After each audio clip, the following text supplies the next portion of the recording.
But for the sake of time, I'm going to get us going. And as people join, we can get them back up to speed. So welcome. I'm going to bring in, and apologies here. So I'm going to call to order the May meeting of our VOREC Steering Committee meeting.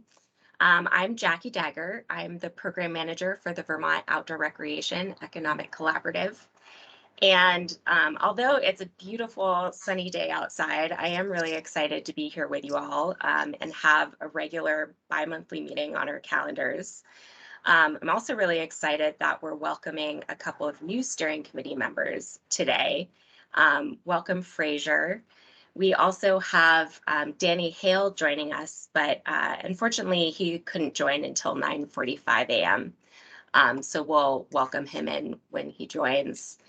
And we'll be spending a little more time than normal on introductions this morning to make sure that Fraser can introduce herself and meet everyone else. And then when Danny comes in, I'll give him an opportunity to introduce himself as well. So before we get into introductions, I do want to take a minute to review the agenda for today. So I'm going to go ahead and copy that into the chat.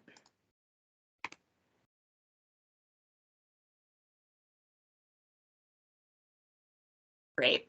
So that should be in the chat for you. And we're here at 9 a.m. We're starting our welcome and introductions. And as I said, we'll be spending a little bit more time on that this morning. Around 9:20, our plan is to jump into our business meeting and hear some updates from our agency and organization partners about what's happening in the outdoor recreation economy. At 10:20 a.m., we're going to I'm going to give a presentation about the Vorak Community Grant Program and where we are with that. At 10:40 a.m., I'm going to give you a break for about 10 minutes. And then when we come back, we'll dive into our Vorak 2.0 discussion.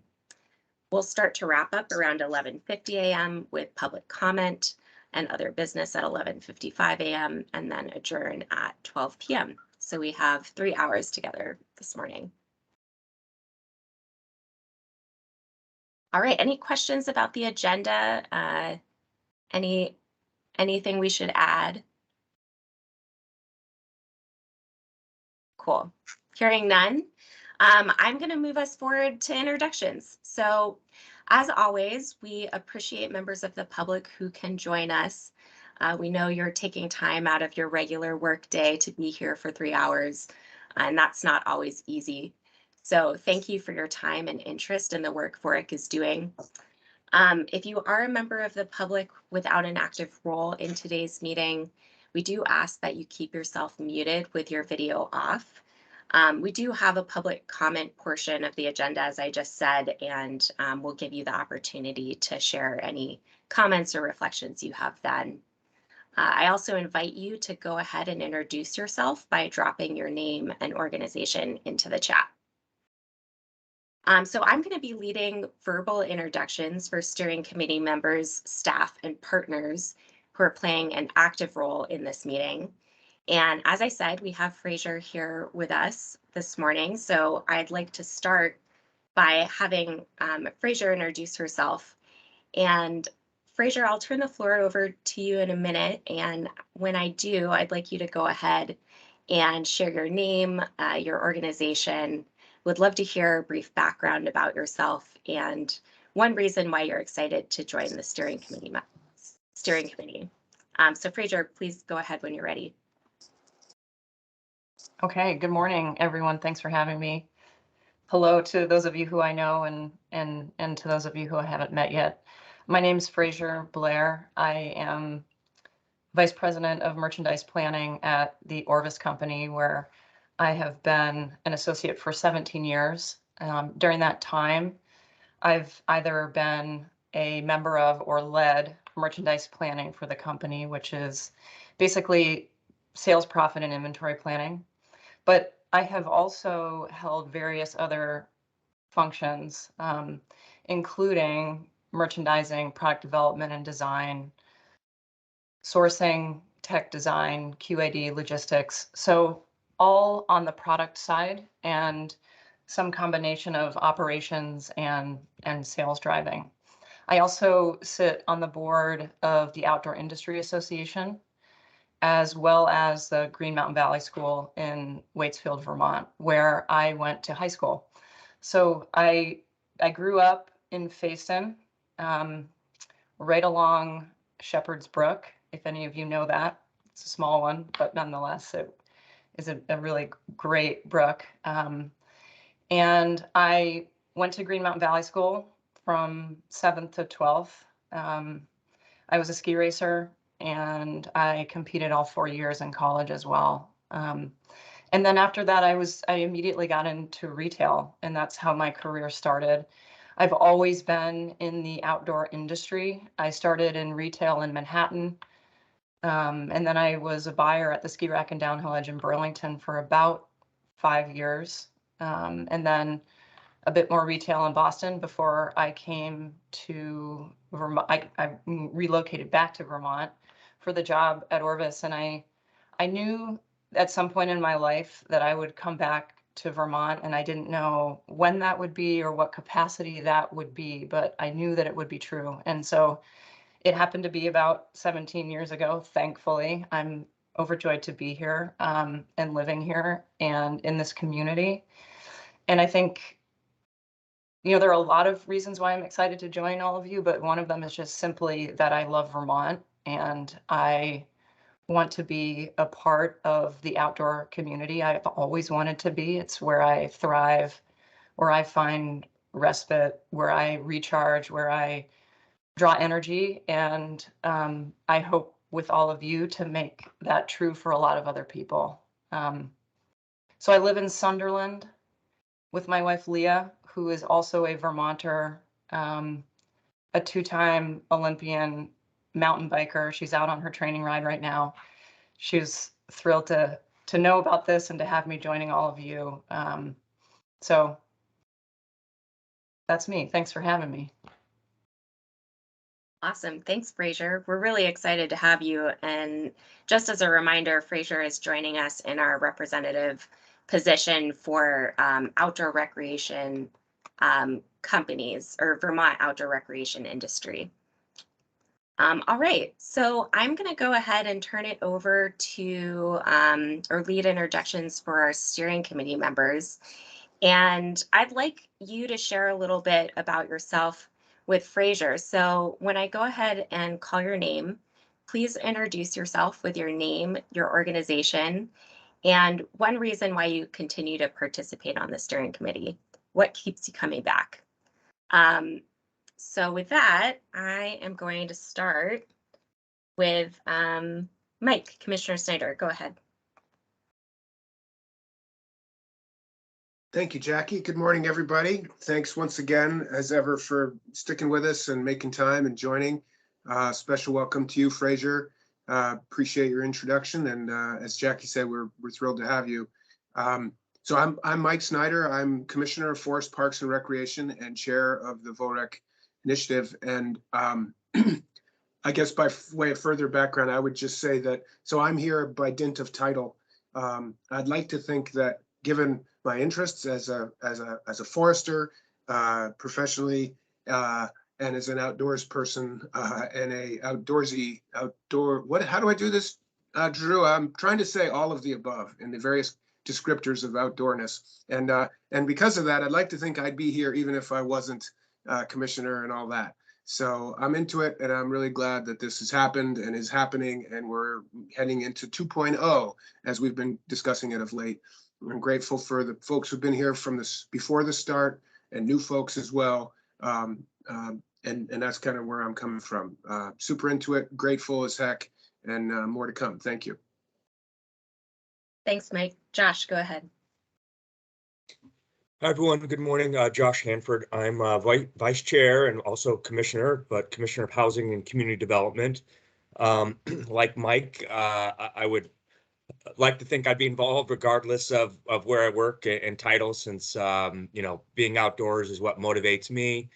In particular, how the outdoor economy and, recreation offerings help improve communities and make them a better place for folks to live and for businesses to thrive. So yeah, happy to be here and happy that the legislative session is over and we all have lots more work to do. So yes, thank you. Thanks, Josh. I'm sure we'll talk more about that in our business meeting. Hal, go ahead. Hi, good morning, everybody. I'm Hal Elms from Pinnacle Outdoor Group, based in Middlesex, Vermont. We're a wholesale manufacturers rep agency representing 5 national brands in the outdoor world, mostly camping equipment, footwear, and our favorite Darn Tough Vermont socks. So we're based in Middlesex. We operate in 10 northeastern states, and essentially we are the go-between between our these manufacturers and our retail partners across those 10 states. And I've been involved with VOREC since before the start, I guess, around 2016, in the planning process and thinking about all that, and then became a founding steering committee member, as well as a founding board member of the Vermont Outdoor Business Alliance around that same time. And I continue to be involved and really enjoy being involved because I've spent 40 years, since I was 17 actually, in the outdoor industry, and have been able to piece together a really fulfilling and rewarding career in this industry.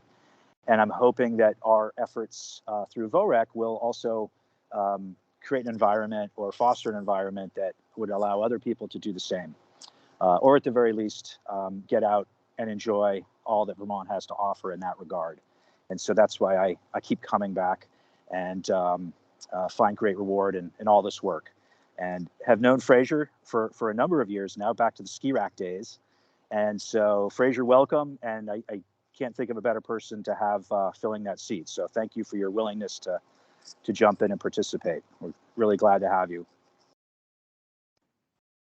Thanks, Hal. Abby, go ahead.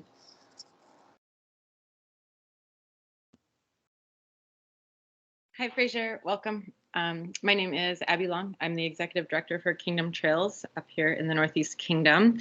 And I think the Northeast Kingdom is one of the reasons why I continue staying involved in VOREC. I think it's really important that there is a voice for the kingdom, but also, as folks probably know, it's pretty isolating up here. So I'm grateful for the statewide network that VOREC provides, that I don't feel so lonely, that there's a group of people that I can look to as a wonderful resource, have a one-off email just to check in about something that's happening.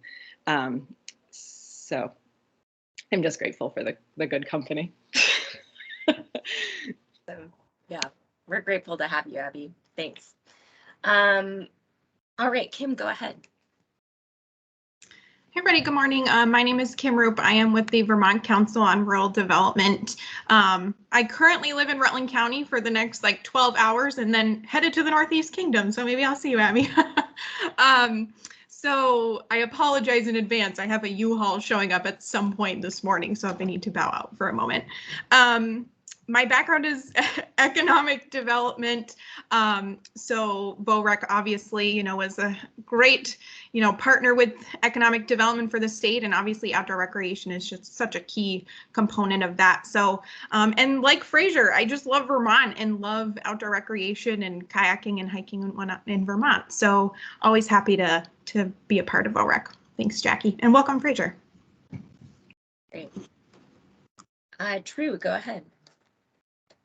Sure. My name's Drew Simmons. I am the founder and president of Pale Morning Media, which is a PR and strategic communications agency based in Waitsfield, Vermont, but everybody's working remote now, so I don't even know what based means anymore. And I've been working in the outdoor recreation advocacy for a really long time. I don't even know, but it dates back to when we were sitting around talking about not wanting to form another organization because there were plenty already, and how can we just support people who are already doing the work, and which led to VOREC, which led to VOBA, which has led to a lot of really great things. And honestly, I feel a little bit like Forrest Gumping my way through this. I feel like I just sort of continue to meet people that are incredibly smart and incredibly devoted to outdoor recreation and all of these really great projects. And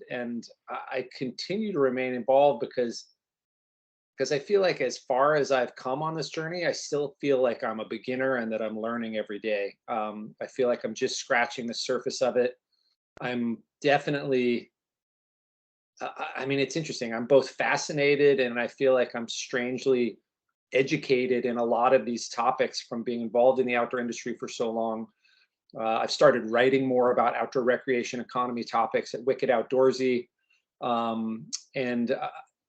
You know, I will say that I'm fascinated not just by the incredible work that's going on in Vermont, but also around the country. And I continue to stay in touch with outdoor recreation state directors around the country and advocates in a lot of interesting places because everybody's on a different place on this timeline and they have a different set of priorities, but yet we're all kind of trying to use the same toolbox, which I think is really interesting. So so many great possible outcomes and so many great people, and that's what keeps me coming back. Thanks, Drew. So I do think we have Carrie Thomas on the phone. Carrie, if you want to go ahead and unmute, we're doing introductions, and we welcomed Fraser Blair as a new steering committee member. Hi. And Hi. I'm hoping you can go ahead and introduce yourself with your name, organization, and one reason you keep coming back to the steering committee, what excites you. Cool. Yes. Hi, folks. Sorry, I'm running around getting prepared to organize and implement a race tomorrow. So I'm listening in and driving and bustling all at the same time. I'm Carrie Thomas. I'm the executive director of Northern Forest Canoe Trail. And we are a long distance paddling trail that starts in the Adirondacks in New York and ends in the northernmost tip of Maine, crossing Vermont in the northern section. I more or less represent waterway access on this steering committee, although I'm technically member at large. What keeps me coming back, my role and the geography we cover, similar to what Drew was just saying, allows me to be closely connected with not necessarily people nationally, but certainly the whole of the Northeast and all the issues that we are wrestling with here in Vermont are also super important in all the other states that our trail goes through. I happen to live in Vermont, so I have a personal stake in outdoor recreation in Vermont more than other places, but professionally, it's really awesome for me to be able to be involved in this group. All of the different perspectives that come to the table are super helpful. Having a close connection with state government and understanding where those priorities are and how our industry can both inform the decisions on that level and also understand and benefit from what's going on there is super helpful for me and for all waterway interests. And I didn't have much time to think about that, but it's really the ability to keep all of those high level conversations kind of regionally, being familiar with Vermont and then being able to share Vermont things with New Hampshire and Maine and New York, and then also bring ideas and information from those places to Vermont it's really rewarding. So I guess that's what keeps me coming back. Thanks, Carrie. I want to ask if there are any steering committee members that have signed on who I missed. Feel free to jump in now and introduce yourself. All right. And I'm not seeing anyone. We do have a few folks missing today. I know Mike DeBonis wasn't able to be here, Shelby Simmons, and Josh Ryan. So want to note that, and there's a few other steering committee members who I haven't seen join yet, but may may jump in as time allows. So I'm gonna now open it up for partner staff or staff from partner organizations. So when I call on you, please go ahead and share your name, organization, and department affiliation. So Kelly, go ahead. Great, thank you. Kelly Alt, Executive Director of the Vermont Outdoor Business Alliance. Thanks, Kelly. And Caroline. Hi, everyone. I'm Caroline Zeilinga. I work for Forest Parks and Recreation. I'm Commissioner Snyder's assistant, which includes the opportunity to support VOREC. Thanks, Caroline. And we usually do have Becca Washburn with us here as well, the Director of Lands Administration and Recreation for the Department of Forest Parks and Recreation. She is out sick today, so unfortunately she can't join us. All right. Well, we're a couple minutes behind, but I think we can make it up. We're going to jump into our business meeting. And I'm going to turn the floor over to Mike to lead the approval of the March meeting minutes and provide updates from the chair. So Mike, go ahead when you're ready. Thanks, Jackie. I hope the rest of you got as much of a kick out of that as I just did. I mean, think about it. We're going to save time by handing it over to Mike, right? Who believes that? Thank you, Jackie, and everyone. I would like to hear a motion to approve the minutes of our March VOREC Steering Committee. Thank you, Hal. Is there a second? Second. Thanks, Josh. Any discussion of the March minutes as you received them in the advance packet? Okay, hearing none. All those in favor of approving the minutes as presented, say aye. Aye. Aye. Aye. Aye. All those, any opposed, indicate by saying no. You have passed the minutes from our March meeting. Thank you. Thank you, Jackie. Thank you, Caroline, for preparing them and sharing them around. Jackie, do I keep rolling here with the updates? Do you want to be the, I'll start and then hand it back to you and you can lead the rest of the updates. Is that how you want it to roll? Yep, that sounds great. Go ahead. Great.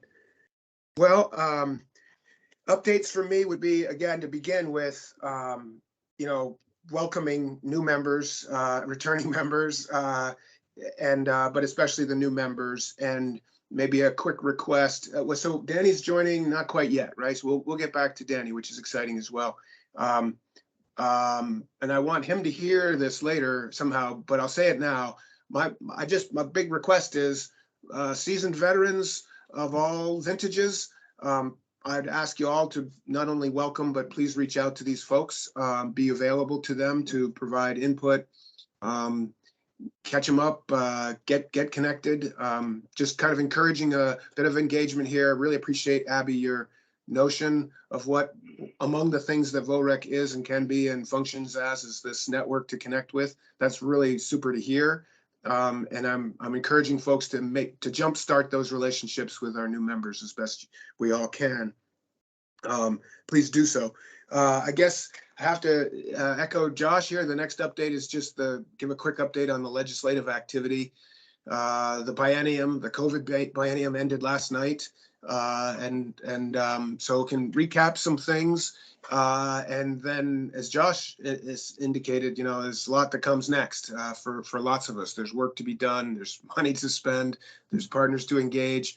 And so more on all of that. But and I suspect Josh may have maybe even and perhaps Kelly might have more on all of this. So from my take, there's lots of stuff, but the VOREC directly and sort of closely related to VOREC kind of legislative activity I would refer to would be principally the governor's recommend for $5 million in general fund for another round at that historic level for our community grant program was successful. Assuming the governor signs the budget, the budget has passed. Both chambers with our money intact as per our request, which is just terrific. A lot of things got chopped and moved, and this got chopped and then came back. feel good about all that. And thanks for everything everyone did to make that happen, including some advocacy calls from many of you. It works, and it continues to spread the good vibe and positivity of what Vorek's all about. And we're capitalizing on that. So that's great news. But just to be clear, and never want to get out ahead of a governor, he still has to sign that into law, and I'm not going to speculate on whether or what and where that stands. But one way or another, we feel like our VOREC money's good. We got another special little bonus supply of money for state parks. So I think it's 1.6 million to do internet connectivity throughout our system, which is really less about, I want to be clear, less about our visitor experience, because we're not real into people walking around looking at a phone. Though our visitors have requested this because it means they can stay longer, perhaps if they can stay more connected with work and family, et cetera. But it's also a safety measure, and it's also a staffing thing. We ask people to come to these remote places and work seasonally for us and be the face of Vermont State Parks with 1 million+ visitors. We don't have Wi-Fi, and it's a kind of a real deal breaker for some young folks in particular who would otherwise want to work with us. So I'm happy to report on that, and I think it's related. And I just want to make it known that we feel really strongly about not allowing any kind of dilution or dilution of the Vermont State Parks experience for truly what it is. And we're aware of the digital creep, and just want to give that head on. So otherwise, what turned into, there was a workforce bill, several of them, I guess. S11 ultimately carried a bunch of workforce items that include career tech ed, a lot of different initiatives for workforce development and training, including, I believe, some stuff that at least could extend to the recreation sphere. Several of us made that pitch on trying to expand it to include the outdoor economy. And perhaps Josh or Kelly might be able to say, yes, Mike, that's true, and there's something in there, or no, it never happened. I'll look to you guys to maybe add that in your updates. Great, Kelly is indicating so, but I think that's it. There's a lot of forest land, a lot of wood energy, kind of we're busy with a lot of other things. The current use bill passed without any particular attention to recreational access, but I do believe that the conversation's been started. There's a report back that can actually is an opportunity to speak to this as well, and I think that just continues. I would call it a helpful first step, even though it's not directly related. But otherwise, that's it for the legislative updates for me. I think I wanted to share one other thing that's quite important, just about FPR. We're under an enormous amount of strain and pressure, below capacity, and now it's sort of, that was pre-existing for a bunch of reasons, increased and diversified work demand, but also some losses of key people at key times. And now our business manager has, our director of finance and admin services is moving on. And so that's a real gap for us.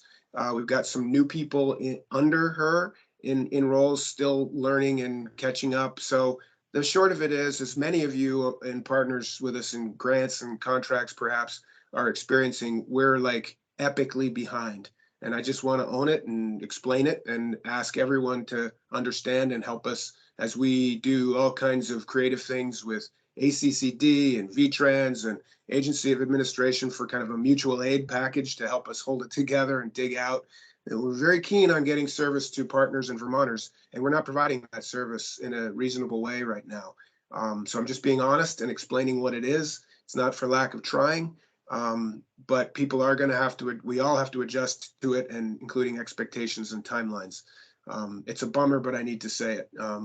That said, we're hardworking, creative, and bringing some new resources to bear, I hope, at least in the shorter term.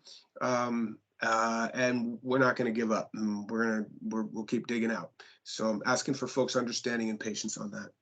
I think now I need to give some updates on behalf of Becca, who at this point would normally turn it to Becca as Director of Recreation to give some inside info that folks would be interested in. And I can share some from Becca, again, who's not able to be with us this morning. Notably, a place where we've lacked capacity since the estimable Jessica Savage left us some months ago. That statewide recreation program manager position's been vacant. We are heading towards recruitment for, should be posted to the state's website, I'm told today, for what you could think of as Jessica's replacement, slightly adjusted. But the duties to be focused on supporting grant administration, working with the Vermont Trails and Greenways Council, modernizing and administering the Vermont Trail system, we hope, as well as coordinating statewide initiatives, communication and policy development. So more of an outward facing, playing the role that Jess did on the engaging with partner organizations, principally the VTGC, et cetera, for to really focus there on the external functions as opposed to state lands internal kind of approaches, which is still something we're working to build towards. But excited about that, and hopefully you can help us spread the word to find great candidates that would be a good fit and bring great talents to join this mix. A key position, clearly. 1 million in the URSA grant update would be $1 million awarded to 12 municipalities and nonprofits for stewardship of recreation trails and the development of new accessible infrastructure. Our website lists those and encourage people to look at them. It's fun to see what's happening with those URSA grants.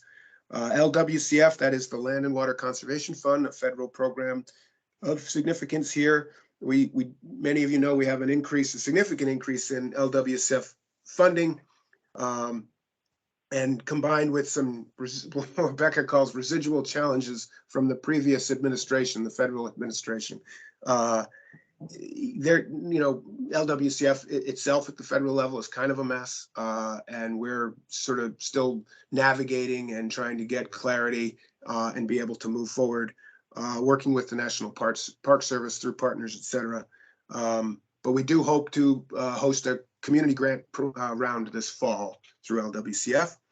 Lastly, RTP, our Rec Trails program, kind of the granddaddy of them all, currently soliciting applications from pre-screened eligible applicants with a goal of making grant awards later this summer. That's the DLAR, Lands Administration and Recreation update from Becca. And let's see, where to from here? I believe, I think Mike, that's it. Go ahead, Jackie. I was hoping you could share just a quick update on the parking fees for Stowe. Oh, excellent. Yes, I had intended to do that. Thanks for the prompt. I skipped over that. Yeah, I just wanted to make mention of it because several of you had reached out at some point so just to level set, what I'm talking about here is that Stowe Mountain Resort, which operates in part under a long-term lease agreement with our department for the use of a portion of Mount Mansfield State Forest. So we have this very close relationship through that. Stowe announced, earlier this spring that they would be charging for parking on Fridays, Saturdays, and Sundays, $30 a car for cars with fewer than 4 people. Anyone who wants to park at the remote lots and take their shuttles in would be free. They indicate that they're planning to use this money to support more buses, more frequent buses, better bus stops, to change behavior. That's the statement from them. And this, not surprisingly, triggered a significant response from the recreation community, a lot of locals in particular. This is in response to the traffic problems said to be epic. So to be clear, I got a courtesy heads up that they were going to announce this 1 business day in advance. Indicated a surprise and dismay that you might want to have had to done this with us or talked about this ahead of time with us, because I think this might not go over well. So it didn't. From most quarters, it's been poorly received and a lot of anxiety. I just thought it was important to speak to this group about it, given the overlaps and shared concerns, and many, again, VOREC steering committee members had asked about it. To be clear, we don't have an ability to just say yes or no. We do, but it's unclear in this case. Their lease terms allow them to operate a commercial recreation facility, and it includes parking. So we're looking at this internally and have a meeting set up with the management and probably several hundred lawyers from Denver soon to discuss 2 things. Does the state see, we receive 5% of all revenues of recreational use. within the leasehold. So should we receive 5% of the parking is one question. And another question is charging for parking in this way an unreasonable limitation on access to the rest of Mount Mansfield State Forest beyond the leasehold? These are important legal questions that we haven't resolved, and we're going to do so and have an answer to each of those questions one way or another that is credible and legally enforceable. And this should be happening within a couple weeks, I would hope, and get some resolution. Even as the agency will, I'm not sure about the governor's office, but certainly Secretary Moore and I would say we can't come out in favor of people idling on Route 108 for a few hours on busy days. This needs to change, and but we need to balance public interests and legal rights. So anyway, thanks for reminding me. I skipped over that, Jackie. Yeah, just no action here, and I'm certainly interested in hearing folks' take and input, but it's like an elephant in the room kind of thing. I didn't want to ignore it, and just because we have this outsized role in many ways in this issue, although not completely. And I just wanted to acknowledge that that's out there, and happy to discuss further. So I think I see Danny and his halo, which I always love seeing, arriving here on my screen. So welcome, Danny. I'm going to turn it back to Jackie, and she'll get us back on track. We're just beginning the updates, Danny. I'll let you, Jackie, choreograph our return to introducing Danny and all that. Okay. Thanks, Mike. And Danny, I am going to give you an opportunity to introduce yourself here in a little bit. Welcome. We're just going to get through some other business updates, and then I'll give you the chance to share your name, organization, That's a fine. brief background. Yeah. Great. Thank you. Any questions for Mike before we move on? They can be comments or suggestions too. They don't have to be questions. Demands? Okay. Great. Seeing none, I'm going to move us forward. So before I turn it over for our agency partner and other organization updates, I did just want to take a minute to share some updates from the Confluence of States level. At our last meeting, this had come up, and we had talked about, an interest in hearing more about the activities of that group. So I just wanted to provide some updates from that perspective. So for folks who aren't familiar with the Confluence of States, I know we have Danny and Fraser joining us, and some folks listening in. Just wanted to provide a quick reminder of who that group is and what they do. So the Confluence of States is a group of 13 states and growing that have established offices of outdoor recreation and signed on to a series of accords that closely mirror our VOREC principles, actually, in that they value conservation and stewardship, education and workforce training, economic development, and public health and wellness. And the Confluence is closely connected to the Outdoor Recreation Learning Network, which is a group that's managed through the National Governors Association. And the Outdoor Recreation Learning Network exists in addition to the Confluence to support states that are interested in building their outdoor recreation economies, but might not have an office yet or be ready to sign on to the Confluence Accords. I'll pause for a second because, Mike, I just want to make sure I captured everything. Anything else you would add about the Confluence or the Outdoor Recreation Learning Network?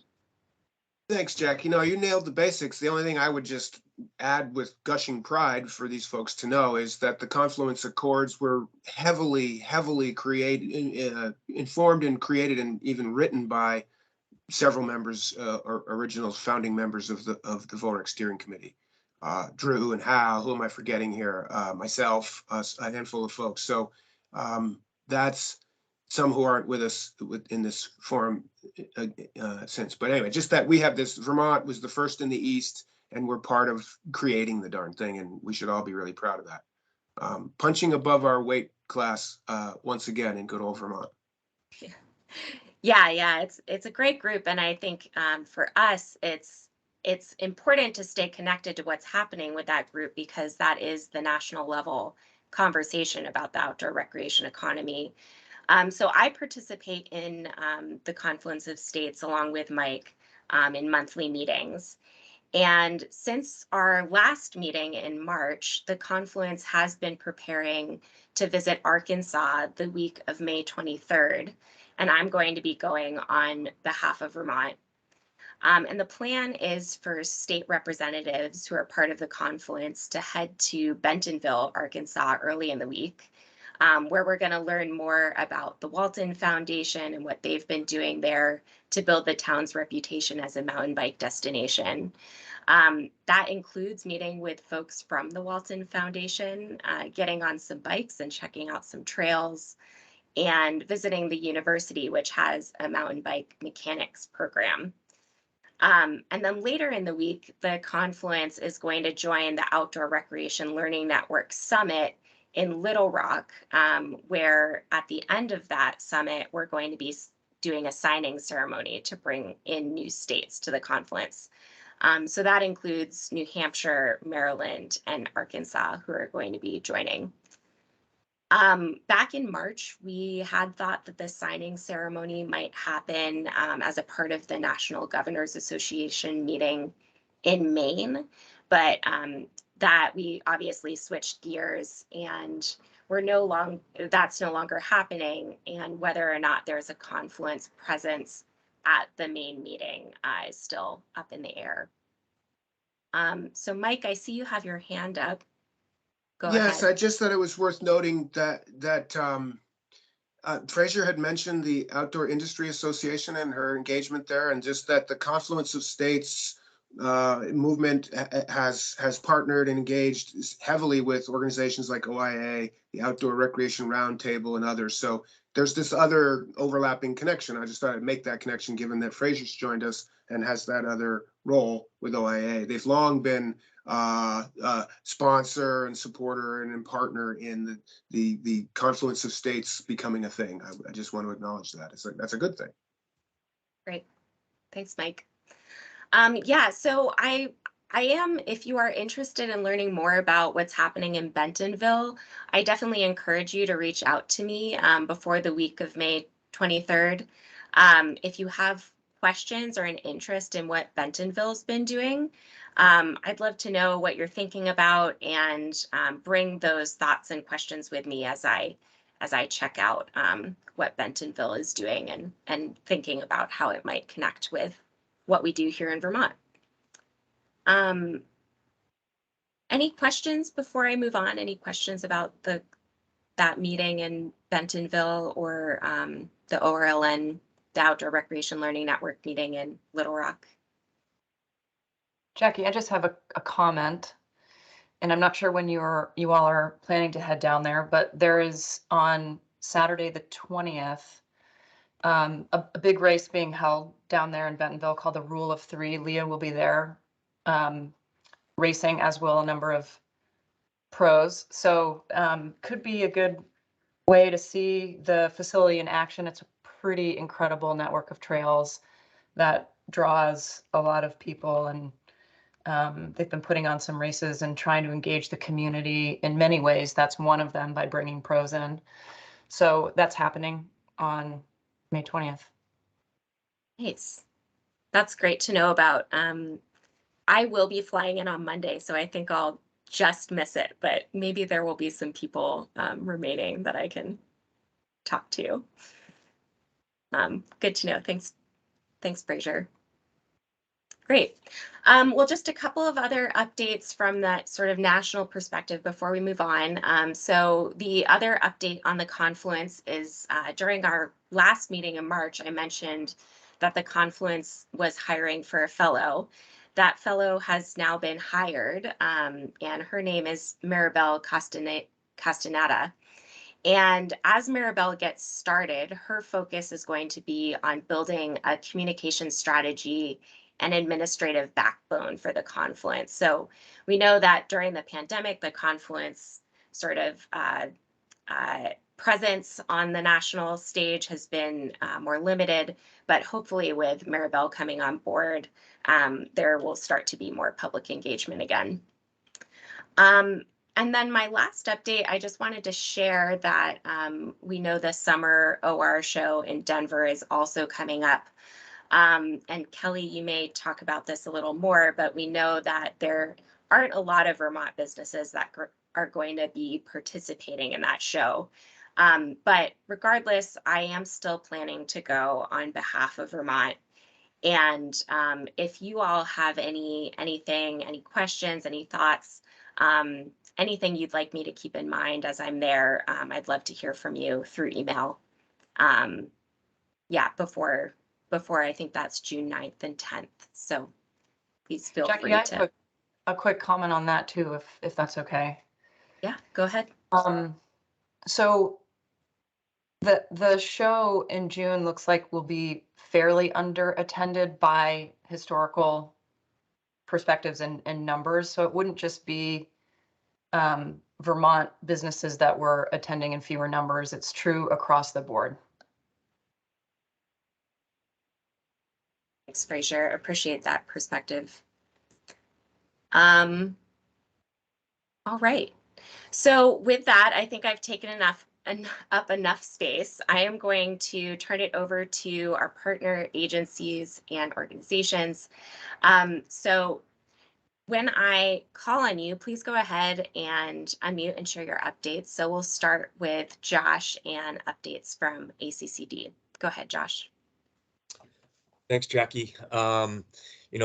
First leading into my comments, maybe part of why businesses aren't able to send as many people is because we're all experiencing a workforce shortage. And that's true in our agency and department as well. Much like Mike explained, we are struggling to keep up with all the massive amounts of federal funding and assistance and great new programs that are before us. It's pretty ironic that we have a whole bunch of housing money to help address the housing problem, but two of the new staff we're trying to help to move the housing money can't move to Vermont because they can't find a place to live. And we're either entertaining a complete remote out-of-state work approval through HR or cost of living higher into range because, housing's too expensive and we can't get either of those addressed. But on a good note, there was a whole bunch of legislative wins that are focused on, workforce development, training, economic development. The details of all those, I don't have a particular depth of, but I know Kelly does, and Heather Pelham, Commissioner of Tourism and Marketing, and Joan Goldstein, Economic Development. But I know they received some wins there, which is supposed to focus on this issue. And of course, on my side, the housing situation, we essentially got most of what we asked for to try to address this problem at the end of the day.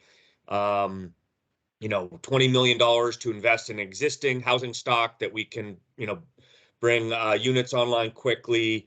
Another 20 million in sort of new pilots for helping to spur, modest single family home development, first time sort of home ownership type of homes, invest in mobile home parks, invest in a new sort of pilot program. Like, how do you help a community establish an entirely new neighborhood? Like, what does it take? It takes infrastructure, water, sewer, roads. Where is it located? Smart growth, all the planning, all of the sort of thoughts that go into doing that from scratch. And we have $1 million to pick one community out of the whole state to pilot an effort and work with our partners in A&R and AOT and Public Service Department to bring all of that needed infrastructure and plan for, really creating a new smart growth neighborhood from scratch over the next 5 years, as well as a whole bunch of other supports for housing, grants for first generation home buyers, first time home buyers, more planning money to help communities update their zoning and bylaws to be more pro-housing friendly, infill development, and a few regulatory reforms on the Act 250 side that benefit housing and smart growth locations that was a pretty big sort of point of compromise at the end of the session related to all things Act 250. So there's a lot to digest there and for us to figure out and to get working on. But the session did provide some hopeful solutions to some of these challenges we're all facing in that lack of housing and workforce space.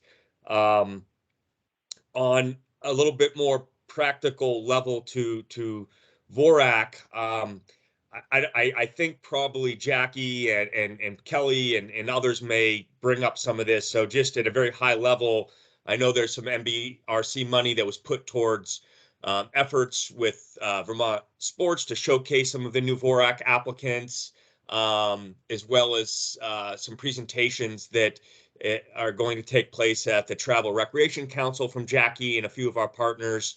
So I won't go into that.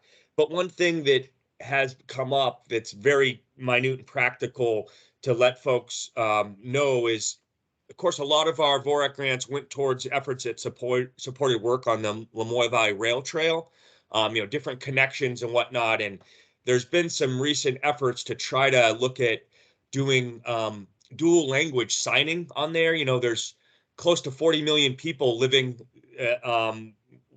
near the Lamoille Valley Rail Trail, a lot of those being Canadians, and thinking about how to make that the signage and the information also have French on it is something that I've just been made aware of is going to be a push across a lot of different agencies, and AOT is on board with that. So I don't know how that's going to play out, but that is one very specific item that we're bringing forward. In fact, the governor and the agency secretary are in Canada right now, meeting with the premier Quebec, and just talking about more of this cross-nation collaboration and what we can do to welcome back more Canadian visitors to our state.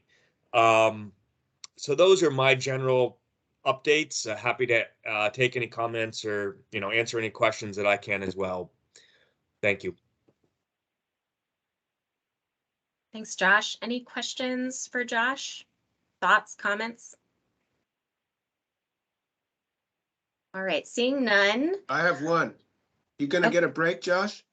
Can you get out on your bike or Yeah, I'm gonna get out on my 10 bike or something? for sure. All right.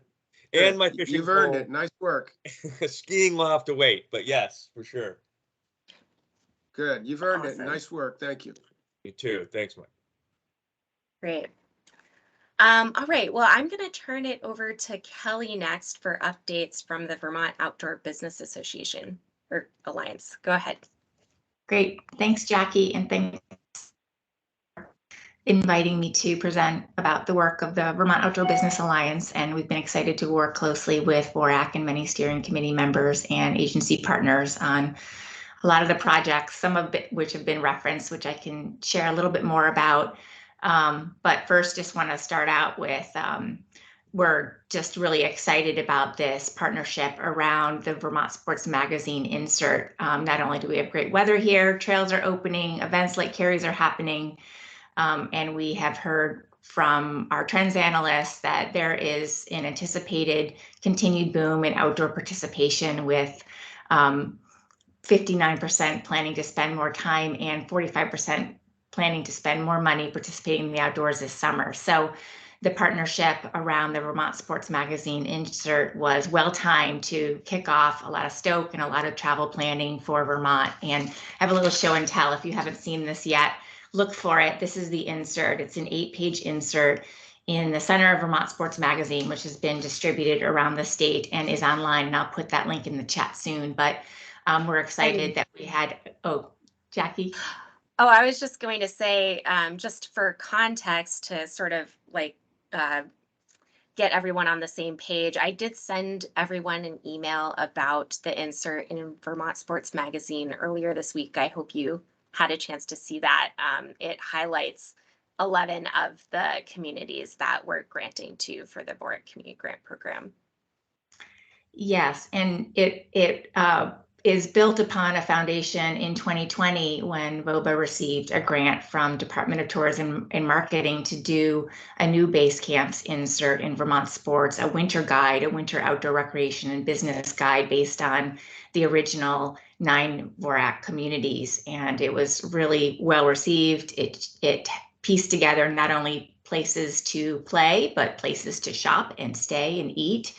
And it really packaged a nice story about these emerging communities that already have a lot of momentum and are really rising as new destinations, as hidden gems, as places that people might not automatically consider visiting, whether you're a Vermonter or a visitor. And so we wanted to build upon that with this new round of grantees, knowing there will be time as the projects unfold to realize the benefits of the Vorak grants in terms of impacting, positively impacting recreation opportunities and participation, but these communities already have great stories to tell. And so this partnership with the Vermont Department of Tourism and Marketing, Vermont Forest Parks and Recreation, and the NBRC Outdoor Recreation Economy Grant allowed us to produce this page in a very short timeline.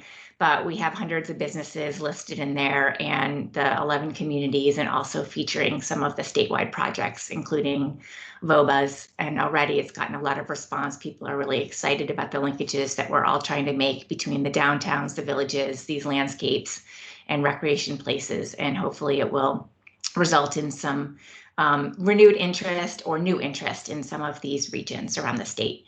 And the idea is that we would have a version 2 in the fall. And we're still exploring that, which would profile the remaining 10 that weren't featured in this issue, which were best designed for summer recreation and were kind of well poised to be promoted at this point. So I'm happy to send you copies or get you copies if you don't find them otherwise. And again, I'll put the link in the chat, but that's been a really positive partnership for us. So thanks for the work around that went into that. Jackie knows it was a quick timeline, and we everybody worked really hard to make it happen.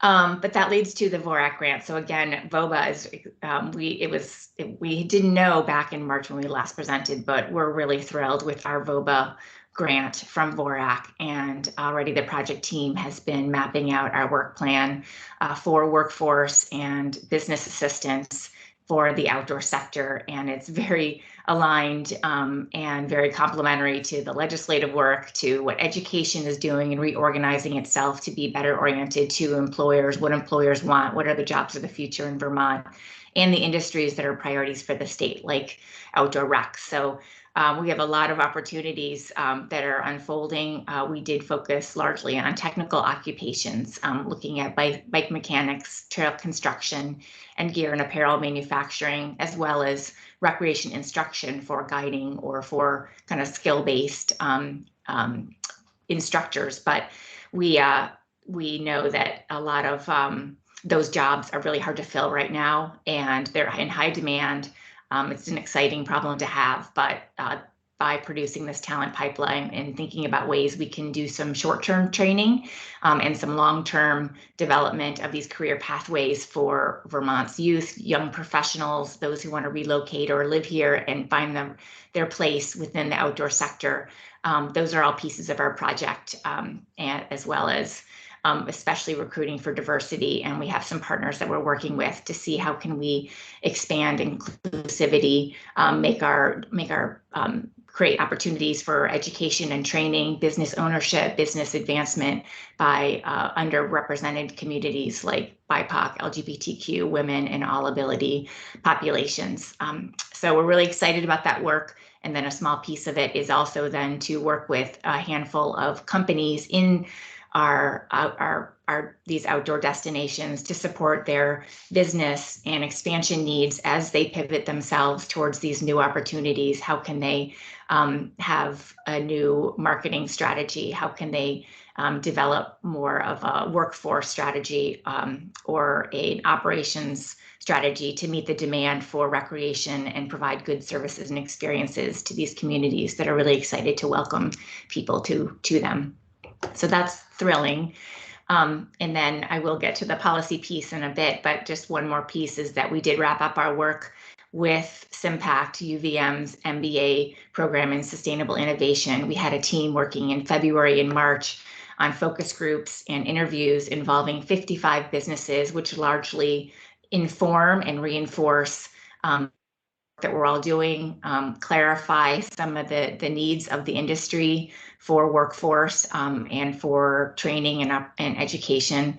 And I'm happy to circulate that report after this call to Jackie. Maybe you can share it on to the steering committee, and we will be publishing it more widely this month. But it really had some great recommendations and takeaways from formalizing those trade pathways, supporting apprenticeships for the trades, working with our youth on career pathways, and then supporting systems change around housing, transportation, healthcare. We all know that that is a challenge in doing any kind of recruitment and retention of our workforce, and that's ties into the policy piece. So the policy work that VOBA did this winter, I know I updated some of our work mid-session in March. Generally, we focused on a few outliers around the outdoors piece, and then focused a lot of our energy workforce and economic development, especially the pieces that ended up being in S11 and some that didn't make it over the transom, but that hopefully will become positive ways to make the case in the future for investment. We obviously supported the Vorak outdoor community, the Vorak community grant program, and businesses weighed in to various committees along the way, and even in the end to the conference committees, the appropriations conference committee, and even let the Commerce and Economic Development Commerce Committee know that we really supported that $5 million investment, that it really ties to our economic prosperity as a state. So that was a great way for businesses to feel their voice could lend to the work that you all in the communities are doing. The bike incentives, we did get $50,000 in the end. I think it originally was $1 million, but I think the e-bike incentives was an important one because the businesses in the state have been talking a lot. I know Hal can speak a lot about this, about how we're really behind the rest of the industry and even the rest of the world in terms of supporting e-bikes as an option, and with the transportation focus and alternatives and looking at the commuters, the e-bike market is a really good one for Vermont. So that at least was a small step to support some of the incentives that can allow people to access these bikes. VHCB and housing, we weighed in, but just as a lean in, we definitely supported some of the work that was happening there. So getting to the big package, the S11, we definitely followed that throughout the session, and we're excited about some of the pieces that did make it over the transom in the end. And specifically, and I think others mentioned, though, that the S11 ended up being a combination of H703, the Workforce Development Bill, and H159, the Economic Development Bill. So it really was an amalgamation of all the economic development workforce components, and they're obviously very interlinked. And so that $84.5 million package in the end definitely has some good pieces for the outdoor sector. Specifically, the $3 million for the Vermont Trades Scholarship Program is a good one because it's focused on high demand, high impact sectors. It's giving scholarships through VSAC, Vermont Student Assistance Corporation, scholarships for their training and certification in the mechanical, building, and industrial trades. And so that really fits our industry, whether it is bike mechanics, bike manufacturing, trail construction, industrial sewing. It really fits into some of the training and certs that we're trying to put in place or build the foundation for in the state for outdoors. So that would be great, because we often hear that scholarships are or the funding is tough for students or people who are trying to move into an industry and just want a little bit of assistance for the training to get them, to boost their resume. The $1.8 million for the Vermont, the Serve, Learn, and Earn program, I understand that's going through Forest Parks and Recreation, but that is funding that will go to Vermont Youth Conservation Corps, Vermont Works for Women, and partners like Audubon for service learning projects. And we've met with them about being an employer base that can help employ graduates of their 4-week learning programs, VOICC in particular, at being employers that can talk about what skill could lead to as an outdoor career in Vermont. So there's some really nice synergies and partnerships that we can have with that investment in those organizations that are providing that service learning opportunity. We definitely supported the BIPOC Business and Coaching BIPOC Business Coaching and Training Fund, which is $250,000, which would go to an organization. We've worked with Vermont Professionals of Color Network, and they hopefully will be the recipient of that. But it's really an important set of resources to provide an organization that is really trying to break down barriers and advance career and business ownership in the state for Black, Indigenous, and people of color. And so that funding just gives them a boost in being able to do networking workshops and career support. And we are planning a series of events with VTPOC around outdoor professionals, providing an affinity event over the summer, and really supporting their survey work to understand, do we have BIPOC owned businesses in our community? Who are the professionals? How can we support them better? So this money is a really great way to boost one of our partners doing important work on the ground. The other pieces that we are less focused on outdoor, I will say the VEDA, the Vermont Economic Development Authority, $19 million for short-term forgivable loans is important because travel, lodging, and tourism is one of the priority sectors for those grants, and those grants will continue to support those businesses that continue to be impacted by COVID. And that's, just a really important source of funding while they continue to get their feet on the ground.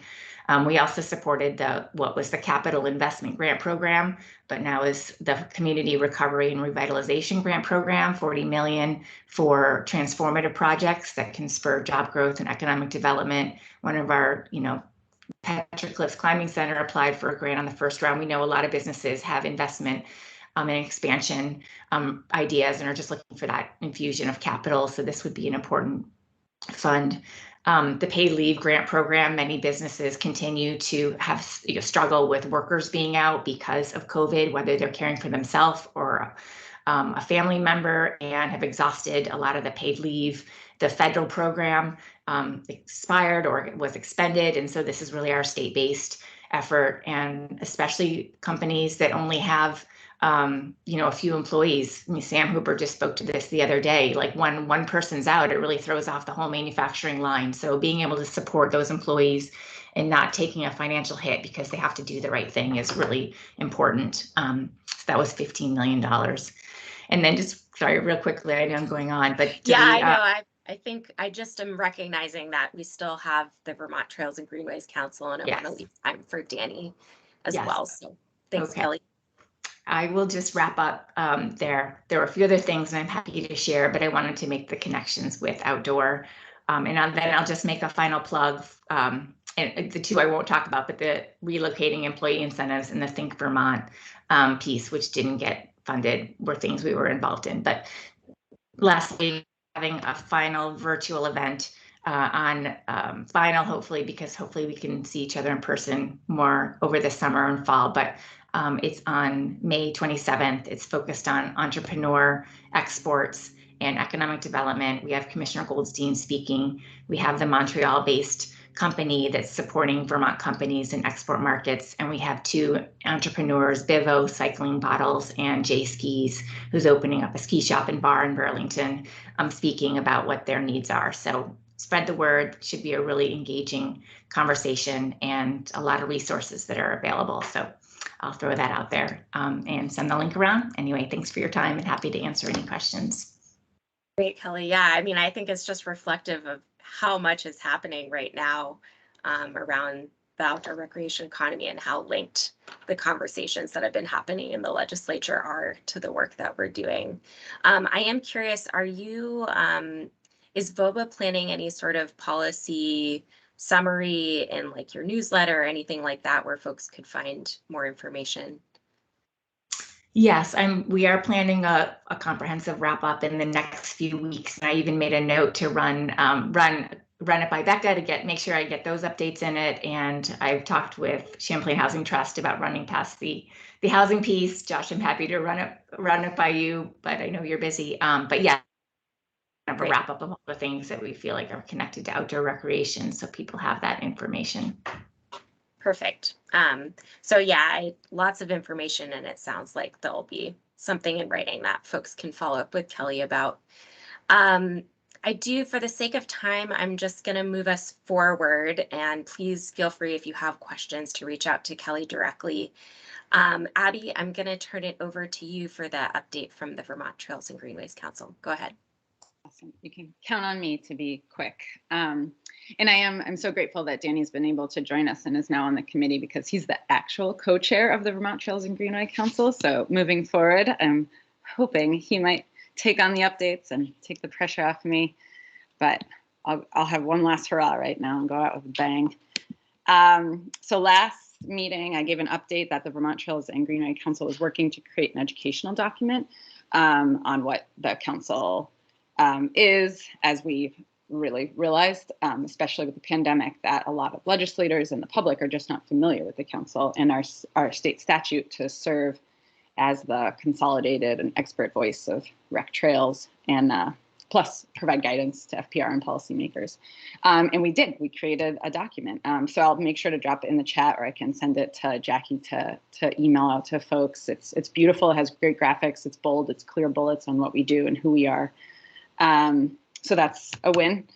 And then what I'm really excited about is Monday, for the first time since the pandemic, we are actually hosting our annual meeting in person. So we have like 20 people already registered, which is really great because our participation had been low for the past 2 years. We're meeting at the Montpelier Municipal Park Pavilion. I'm not sure where that is, but it's on something called Poolside Drive. So maybe I can work on my tan. Maybe there's a pool. But really, it's a chance for us to gather. We obviously, since it's the annual meeting, have to go through the motions of organizational bylaw review and mission and history. But we already have some like great discussion topics to get into some like nitty gritty to help, strategize for the next year. We're going to talk about current challenges and then opportunities, of course, asking questions like, what can Vermont Trails and Greenway Council do better to support its members? What do they need? How can members be more active and engaged in our work? And then, but also, even discussing the Vermont State Trails, the VTS, and the system, the Vermont Trail system.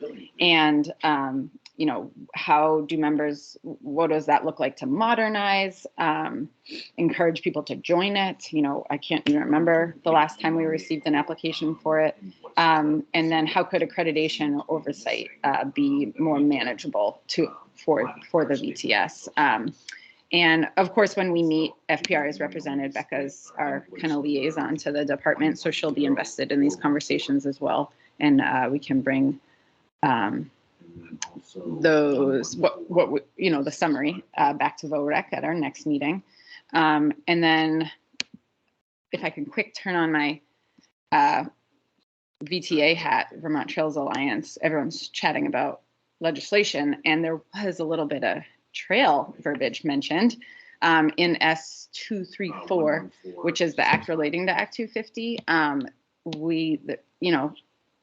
Nothing directly is helpful to trails and easing our fears of Act 250, as I am always chatting about. But it actually lays out a clear marker in statute now that trails do not fragment forests, which is kind of a win. It's always been something that's been a conversation since I joined KT and moved to the state of Vermont.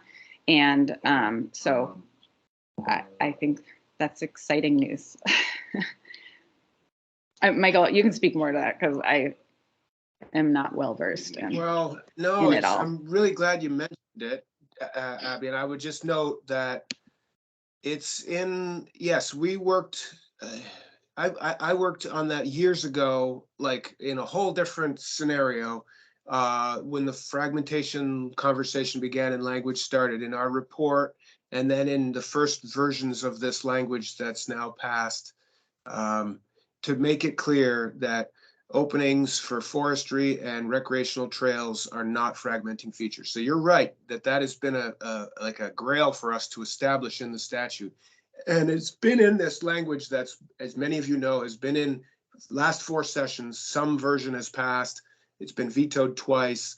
And this year they pulled it out when it went from the House to the Senate, or Senate to the House, and we jumped in. I testified and asked them to put it back in, and eventually others pointed it out as well. It got put back in. And here's my big finish on this. It's just to note, you're right. It's in S234, the Act 250 law. The governor said the other day that he intends to veto that. I mean, I'm not speaking for the governor. I can't get ahead of the governor. I'm simply saying what's been reported and what everybody saw was the governor said, with a couple of other folks, including Mayor Weinberger and Ted Brady from VLCT, that he's likely to veto that. So that means that language would not go forward. Just so you know, it's not actually a done deal, and it could, I'm sorry to have to add that layer of detail, but that's heartbreaking. But it's not over. Who knows? Maybe there's something's been worked out and it will pass. But other elements that he was interested in got removed from 234 and added to one of the housing bills. It now passed. He's likely to sign that, I think. And so it just means that this has an uncertain future on the governor's desk. So I just felt it's my duty to share that fact. Thanks, Anne. Babies, I'll take baby steps then. Just the fact that it got written down is a win for us, I guess. and that's all for me. Thanks, Jackie. Awesome. Thanks, Abby. All right. Well, Danny, I thank you for being patient and waiting. I would like to turn the floor over to you for a minute to hear more about your background. And just as a reminder for folks, Danny Hale is joining the steering committee in our representative position for the Vermont Trails and Greenways Council Motorized Recreation. So Danny, I'd love to hear from you with your name and a brief background and one reason you're excited to join the steering committee. Go ahead. All right, so I'm Danny Hale. The daytime job is executive director of the Vermont ATV Association. I apologize for being late, but I had a post-COVID emergency doctor's appointment, because I can't hear. So I hope you can hear me, but I can hear my head. Anyway, all's well there. Day job is executive director. I'm the current co-chair of the Trails and Greenways Council. I've been involved in trails in Vermont since around 2000. I've served nationally on about every motorized organization board or executive committee over the last couple of decades. So I have a great deal of experience in trail management. I'm a trail manager. I don't own trail. I don't profit from trail. I'm the guy that tries to figure out how to convince people to graciously let us use their resources to access recreation in the state of Vermont. So that's a huge thing with me. I'm excited to be involved with VOREC.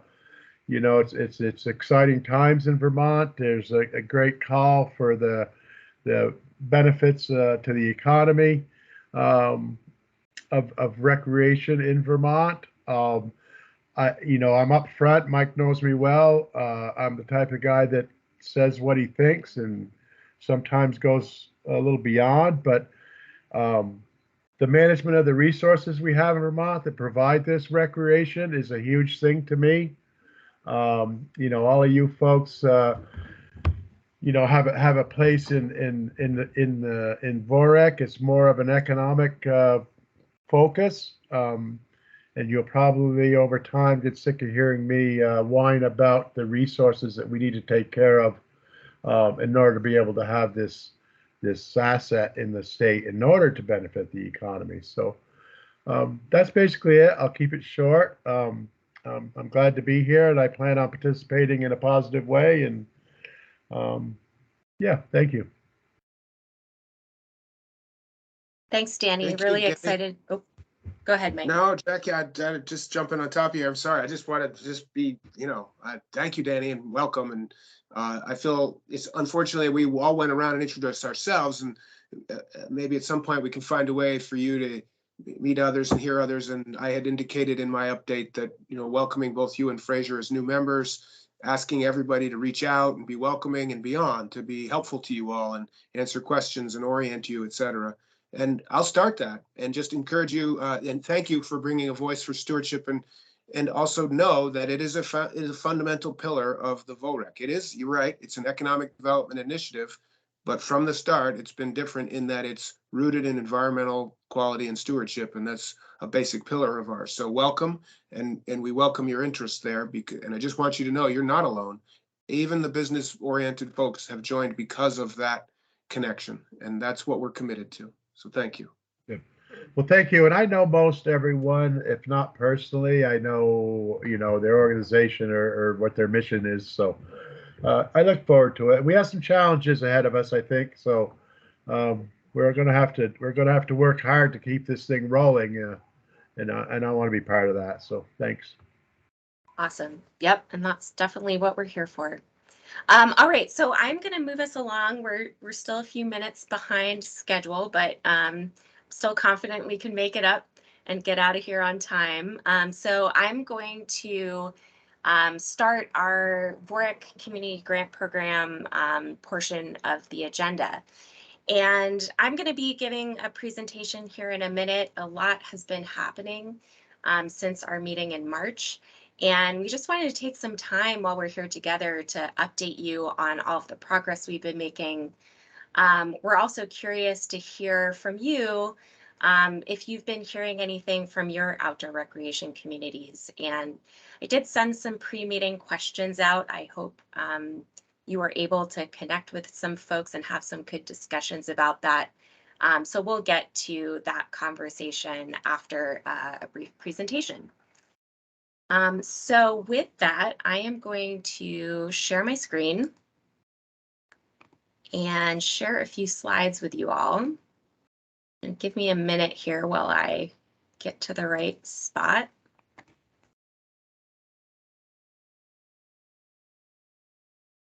And verbally, because I can't see anyone, can you see my first slide here? It should say grant program recipients. You should not be able to see my notes. Are you guys seeing that? Yes, that's Yes. what we see. All right, great, perfect. All right, so let me move forward. All right. So last time we presented to you about the grant program, we had just invited forward applicants for full applications. So as a reminder, we invited 37 projects out of 103 letters of interest. We received forward to submit full grant applications. From those 37 projects who we invited forward, we got 30 full applications submitted, requesting a total of about $7.2 million. As we discussed in March, there was a robust review process that took place between the end of 2021 and early 2022 to narrow down full applications and identify grant recipients. And a number of steering committee members were involved in that process, which we thank you again for being involved in. And on Wednesday, March 16th, just following our meeting in March, we shared award decisions with applicants. So those applicants, we granted awards, or we are in the process of granting awards to 24 recipients and over $4.5 million in funding. And I wanted to share the list with you all. I know you've been included on emails where I've sent out the list and updates about the 24 grantees who are receiving funding, but I wanted to put the list on a slide because I think it's really impactful to see just how many people we're granting to with field year $22. And I also wanted to share a map. Early on when we received letters of interest, I shared a map to show just the geographic distribution of folks who are interested in the program. And I wanted to follow up just by showing you, you know, where projects are happening around the state. Geographic location was a really important criteria for the full application review committee when determining who would receive funding. And I think we were pretty successful in spreading the funding throughout the state. So on the map, you can see in purple the letter of interest applicants. So that was everyone who expressed interest in the program. The blue markers are the applicants that we invited forward for full applications. And then the yellow markers are the folks who we are awarding funding to. So let's talk a little bit more about the grant recipients. Recipients of the Field Year 22 grant program will be completing work in 11 of Vermont's 14 counties. Projects will have statewide benefits like the completion of a master plan for the Vermont Trail and work to pilot a Vermont River Access Collaborative that will allow for better stewardship of our state's treasured water resources. Projects will also connect communities to further develop statewide outdoor recreation resources, like work in the towns of St. Johnsbury and Danville, to connect the Lamoille Valley Rail Trail, and work in the towns of Groton and Cabot to build better connections to the Cross Vermont Trail. Projects will also support workforce and outdoor recreation business development. We heard from Kelly about the work VOBA is going to be doing. And then projects will also create new opportunities for gear lending, like the program the City of Burlington is planning for no-cost gear and tool rentals, the expansion of the town of Northfield's gear lending at their local public library, and Ascutney Outdoors free equipment rentals for their children's ski program. So I thought it would be interesting to go back and look at the recommendations that were made by the Grant Program Advisory Committee last year when we were planning to scale up the grant program and see the results of those recommendations. So as a reminder, the recommendations the advisory committee made at that time were to set a grant minimum of $50,000 with no maximum, to implement a two-step letter of interest and application invitation process, expand eligibility to include nonprofits, to fund up to 25 grants across the state in several buckets, and to provide non-reimbursement based upfront funding to grantees. And in Field Year 22, we implemented all but the last recommendation to provide non-reimbursement based upfront funding to grantees. Most of the projects we received in the letter of interest phase, the applicants spoke about, you know, they really didn't have any problem meeting our $50,000 minimum. In fact, I got the sense that people were excited to submit their big project ideas and saw the grant program as a real opportunity to get done the projects that they'd been waiting to complete for a long time. The two-step letter of interest full application process, I thought worked very well from the state's perspective. We were able to be efficient in reviewing many applications and only moving forward the projects that were most competitive for the funding this year. Nonprofit organizations, so expanding eligibility to nonprofit organizations in the Field Year 22 program. I talked a little bit about how much interest we saw from nonprofit organizations a couple meetings ago. But looking at the folks that we're actually granting to, a quarter of the work that we're funding is going to be managed by nonprofit organizations.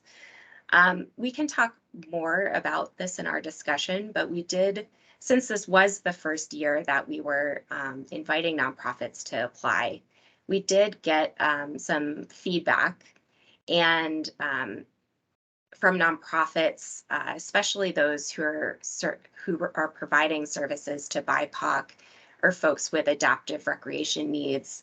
And that feedback was that our minimum requirement to partner with municipalities and align their projects with municipal planning goals was a significant barrier to applying. Although we got several letters of interest from BIPOC and adaptive recreation focused nonprofits, We could not invite many of them forward because they couldn't meet that minimum requirement. So I note it just as something for us to think about and continue discussing.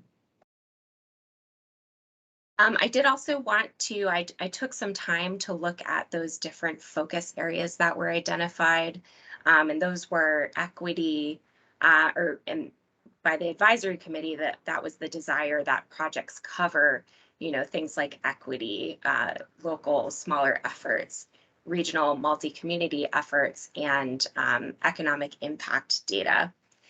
So I did take a look at the projects that we're granting to, and full disclosure, this is very subjective analysis of the projects, but I did take a shot at just seeing, how they were distributed. And you can see from the graphic on this slide that, there was a lot of coverage for local smaller efforts.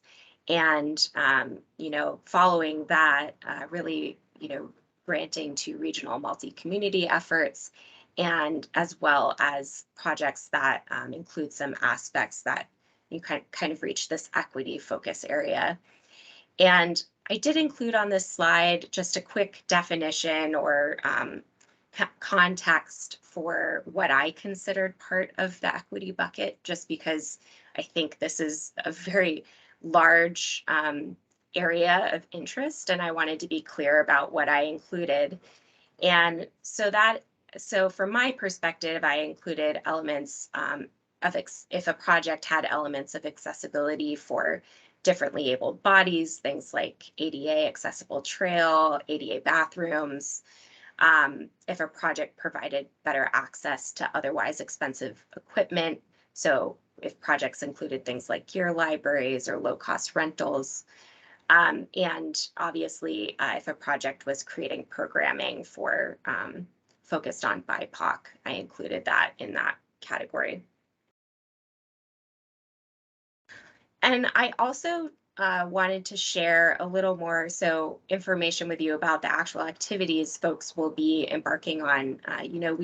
We asked folks to tell us if they were engaging in these sort of top 4 categories, and those were wayfinding and signage, marketing, construction, and stewardship. And you can see that in the graph on the right-hand side of this slide.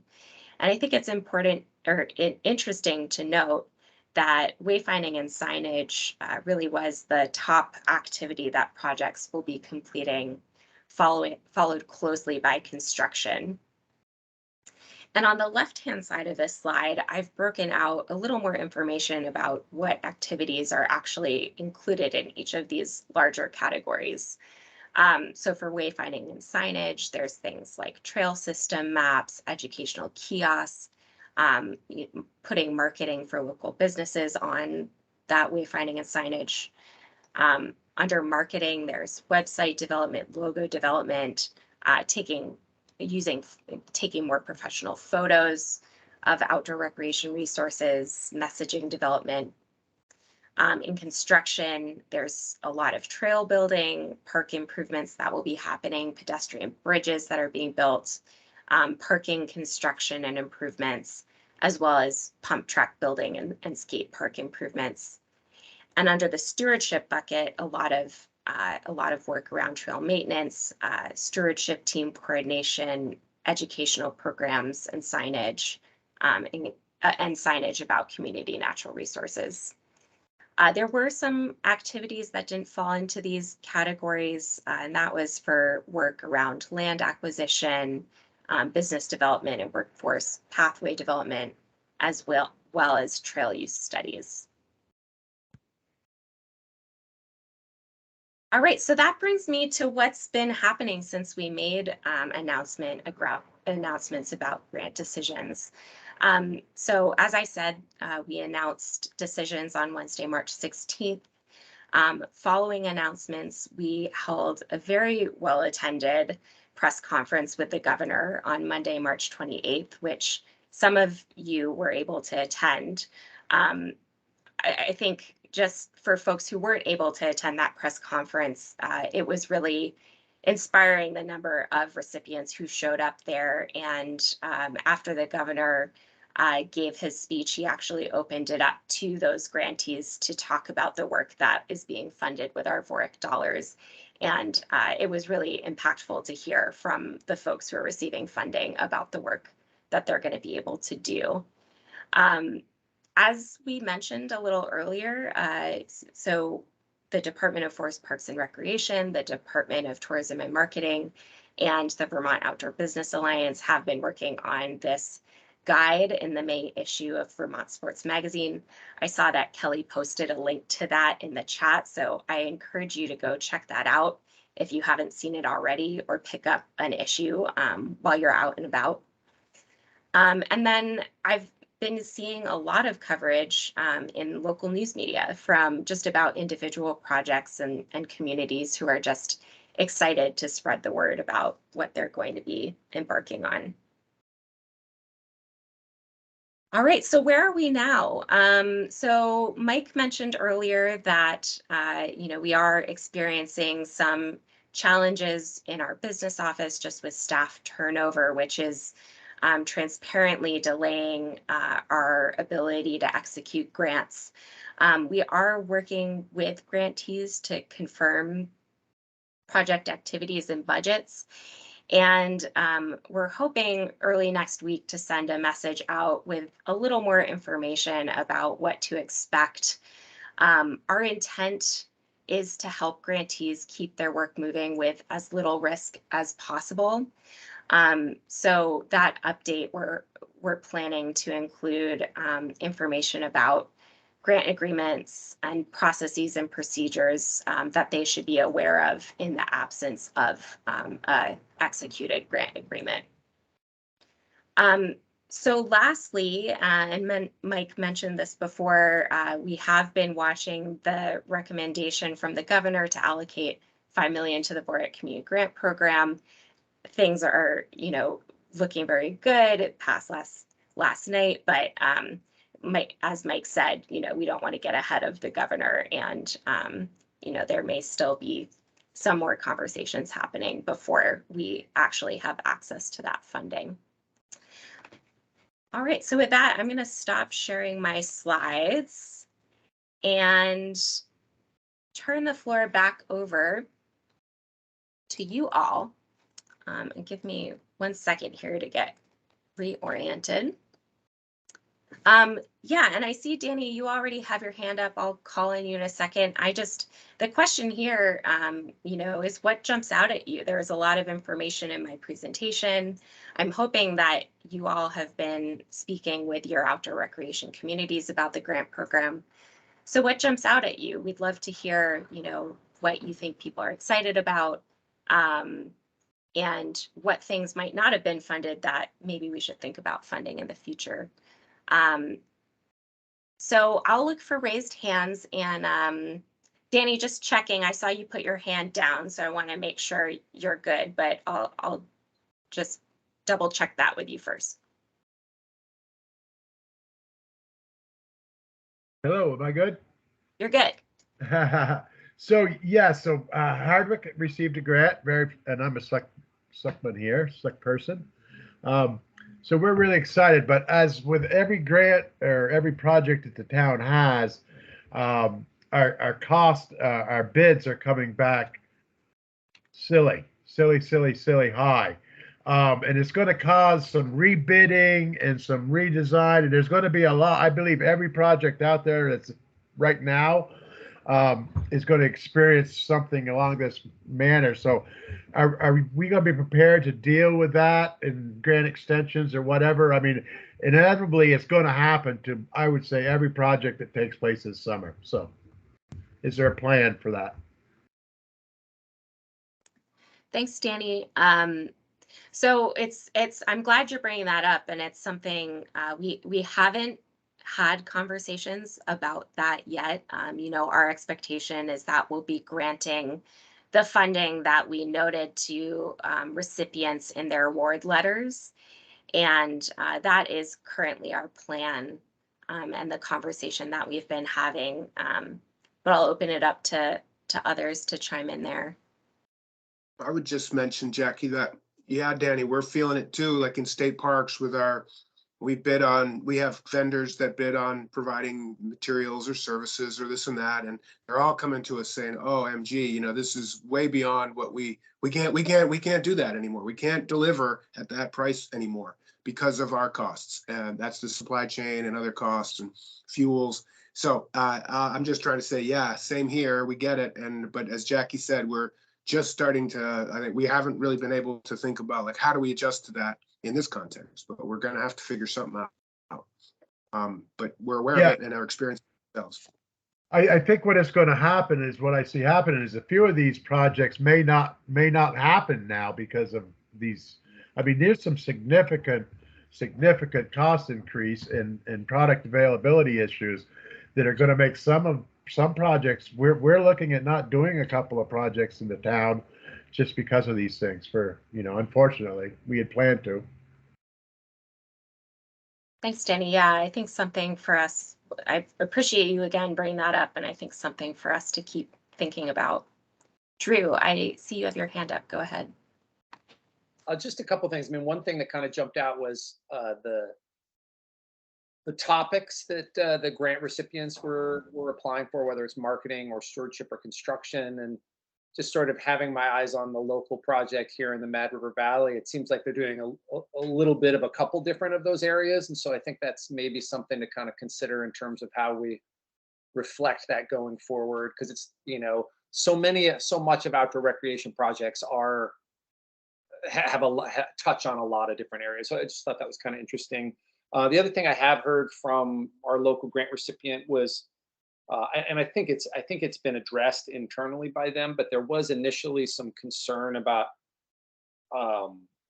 expenditures and the pace of reimbursement to them, because some of them are, the local group that's doing the work doesn't want to be holding a significant debt for too long, and it sounds like you guys are all over that, but I did hear that early on, which I thought was pretty interesting. And the other interesting thing is, since the application here, through the announcement of the receipt and even beyond, I think it's been on the front page of our local paper like 8 times. I mean, it's a dominating conversation. VOREC is in the first or second paragraph every time. And I do always want to just sort of, give kudos to the group for the fact that one of the big benefits of all this is just getting people thinking about what could be a possibility with outdoor recreation in their communities. And I think step one is publicizing these recipients and what they're doing so that other communities can look at it. When we had our very first recipient, it was just a pilot program, hoping that would be the thing that other people would look at and get inspiration from. So it's just I'm a huge fan of it. I'm really heartened that that another 5 million might be coming our way. I do think a longer term conversation that we need to have at VOREC, as well as, and I think we're starting to have it at VOBA, is what is long-term sustainable funding for this grant program look like, and what's the appropriate leveling of that ask? Because obviously 5 million a year is not going to be, I don't know, unless inflation continues a lot more, I don't think that's going to be the standard. But what is the ask, in 3, 4, 5 years to because I think there are going to be tune-ups that need to happen for some grant recipients. It would be great if there's a small amount of money for new projects and things like that. And what's realistic? Where does that money come from? I think those are good conversations. And when people talk to legislators about the Vorak Grant program, to start planting that seed with them, that down the line we'd love to have a realistic conversation about what's realistic in that zone and what might that look like. So that's a mic grab bag of thoughts there. Thanks, Drew. All good thoughts. And I think, yeah, you're right on as we move forward and hopefully continue receiving this funding. I think you're right there. We should start thinking about where is that long-term sustainable funding source. Great. So I am looking at the time and wanting to give you guys a break before we jump into more of our interactive VOREC 2.0 discussion. Are there any other thoughts on the community grant program update before I let you go for a few minutes?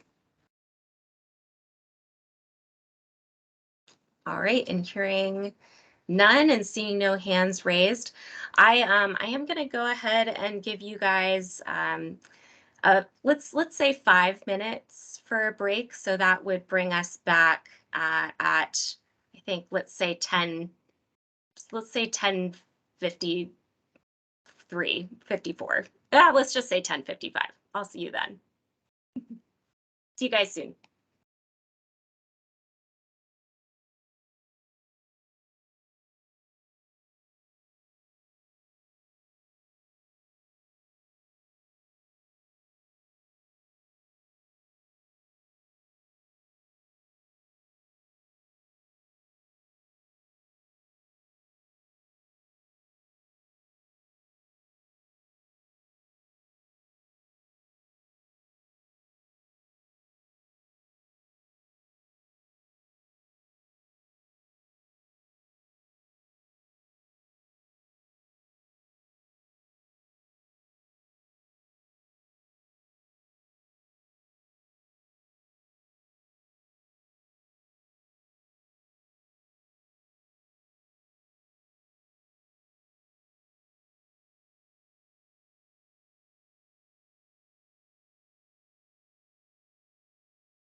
Hey, Jackie.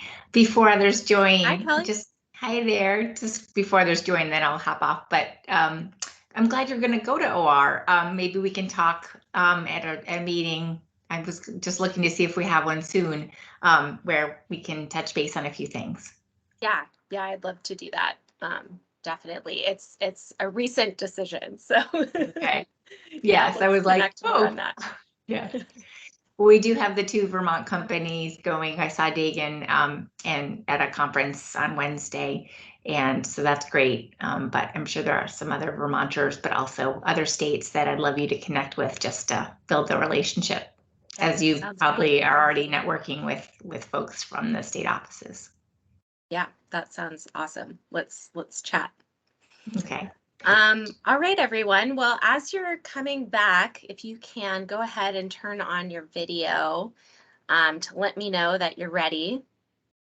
And we'll get going here in just a minute. I hope you took a moment to jump outside in the nice weather, maybe grab a snack. Did anyone go outside? No. All right. Well, maybe after this meeting. Great. So I think we have most everybody back. Maybe we're still waiting on Josh, but I think he can join in when he's ready. So I hope you got a snack. I hope you took a little breather. We're going to use the second half of our time together today for our VOREC 2.0 discussion. And if you haven't noticed by now, we've been pretty intentional about the agenda for our meetings. We've been structuring them so that we're holding a portion of our meetings for more presentation, like learning, and a portion of our meetings for moving forward with our VOREC 2.0 discussions. So last meeting, we focused our VOREC 2.0 discussion on understanding new opportunities and challenges for each of VOREC's 5 principles or pillars that have emerged since the 2018 action plan was completed. And there were a lot of great ideas captured through that conversation. Those are recorded in the appendix to our March meeting minutes. If you, if you missed that conversation or you want to go back and remember what ideas were shared, they're recorded there in the meeting minutes, and those are posted on the VOREC website. So some takeaways for me included new opportunities and challenges that are emerging because of changing priorities or technologies, like new interest in marketing the outdoors to wider audiences, awareness about climate change, and using drones to get a better look at terrain for mapping purposes. So we'll be coming back to opportunities and the opportunities and challenges you shared in our discussion about the VOREC action plan during future meetings. But today we'd like to focus our conversation on building the steering committee's capacity for working with each other and building public engagement. So we started this conversation during our November meeting, and I shared some ways we've been following up on that conversation during our March meeting.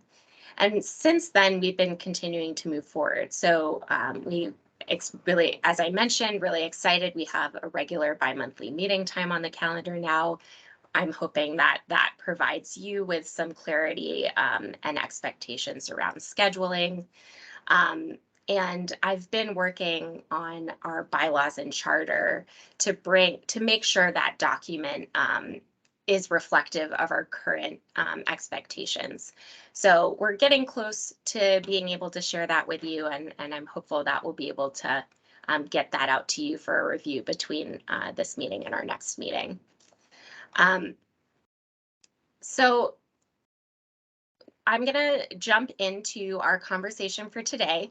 We have a couple of discussions that we want to have. The first will be about our future meetings together. So we want to brainstorm with you about topics that you feel are important for the steering committee to learn more about, to inform our VOREC 2.0 work and our updated prioritized action plan.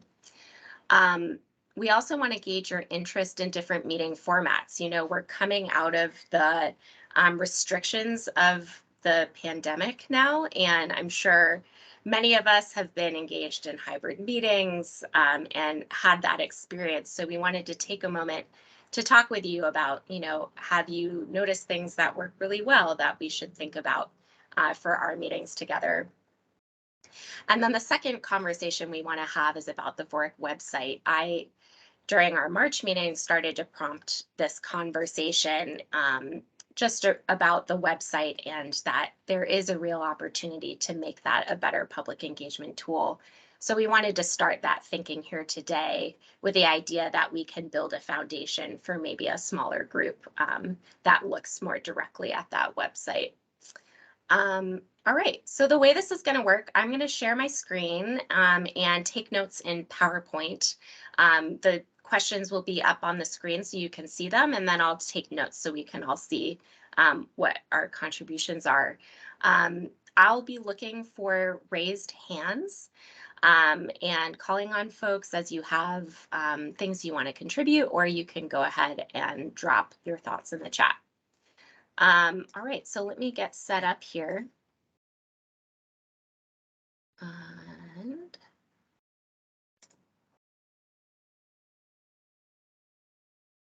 all right. And if I'm looking off to the right, it's because I can see you all over here.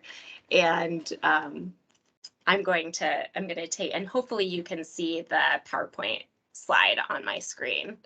And just looking to see, I see a thumbs up, great.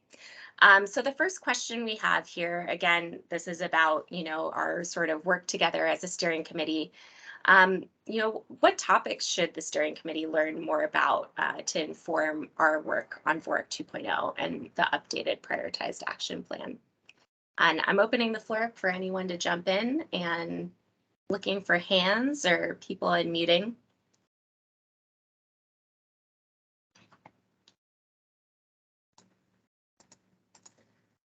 I will say that this question was prompted just by some emails I've been receiving from folks with ideas for panels, for, topics that we want to dive more into. And Abby, I see you have your hand up. Go ahead. Something quick that just comes to mind, and you sparked it, Jackie, with as you're attending the national conference, or you're attending the Denver conference and the Benton in Arkansas, right? So there's like two coming up. I think, one of the things I love about VOREC is when we've invited guests to come and do a presentation to us, but it's all been Vermont based, which is wonderful, but maybe adding to those perspectives and learning from other states, especially states that do have an Office of Outdoor Recreation and economic collaboration like Vermont does. And it's always, we don't have to accept their models, but learning from their models or just different views on how they run things or what they're doing, what's working, what's not. Just could be, so we don't get caught in our Vermont bubble. Yeah, I love that idea. Yeah, and I think if there are, a lot of states are doing this work differently. And I think, if we want to know what other grant programs are doing or things like that, that could be a really great opportunity for a guest speaker. So yeah, and I would encourage us to think about, if there are specific areas of interest that maybe we would be interested in learning from other states about. Drew, go ahead. Yeah, Abby, I think that's a really good idea. I just want to support that idea. I also, right now, I've been having a lot of conversations about the relationship between conservation and outdoor recreation advocacy. In some parts of the country, it's not a fantastic relationship, and I'm kind of fascinated by the topic, and I think a lot of it has to do with not what's being said, but what's not being said. Anyway, I think it's a really fascinating topic, and I do think it's important for people to, I think conservation and outdoor recreation should be working closely together, and I think giving both sides a chance to sort of explain where they come from would be very helpful. Thanks, Drew. Anyone else, any other ideas? You know, we talked a lot during our last meeting about, you know, changes that have happened to the outdoor recreation economy since 2018. And I'm curious if anything comes, you know, if you can remember back to that conversation we had in March, if anything sort of sparked your interest or is something you might want to hear more about or think more about in relation to the VOREC principles or pillars.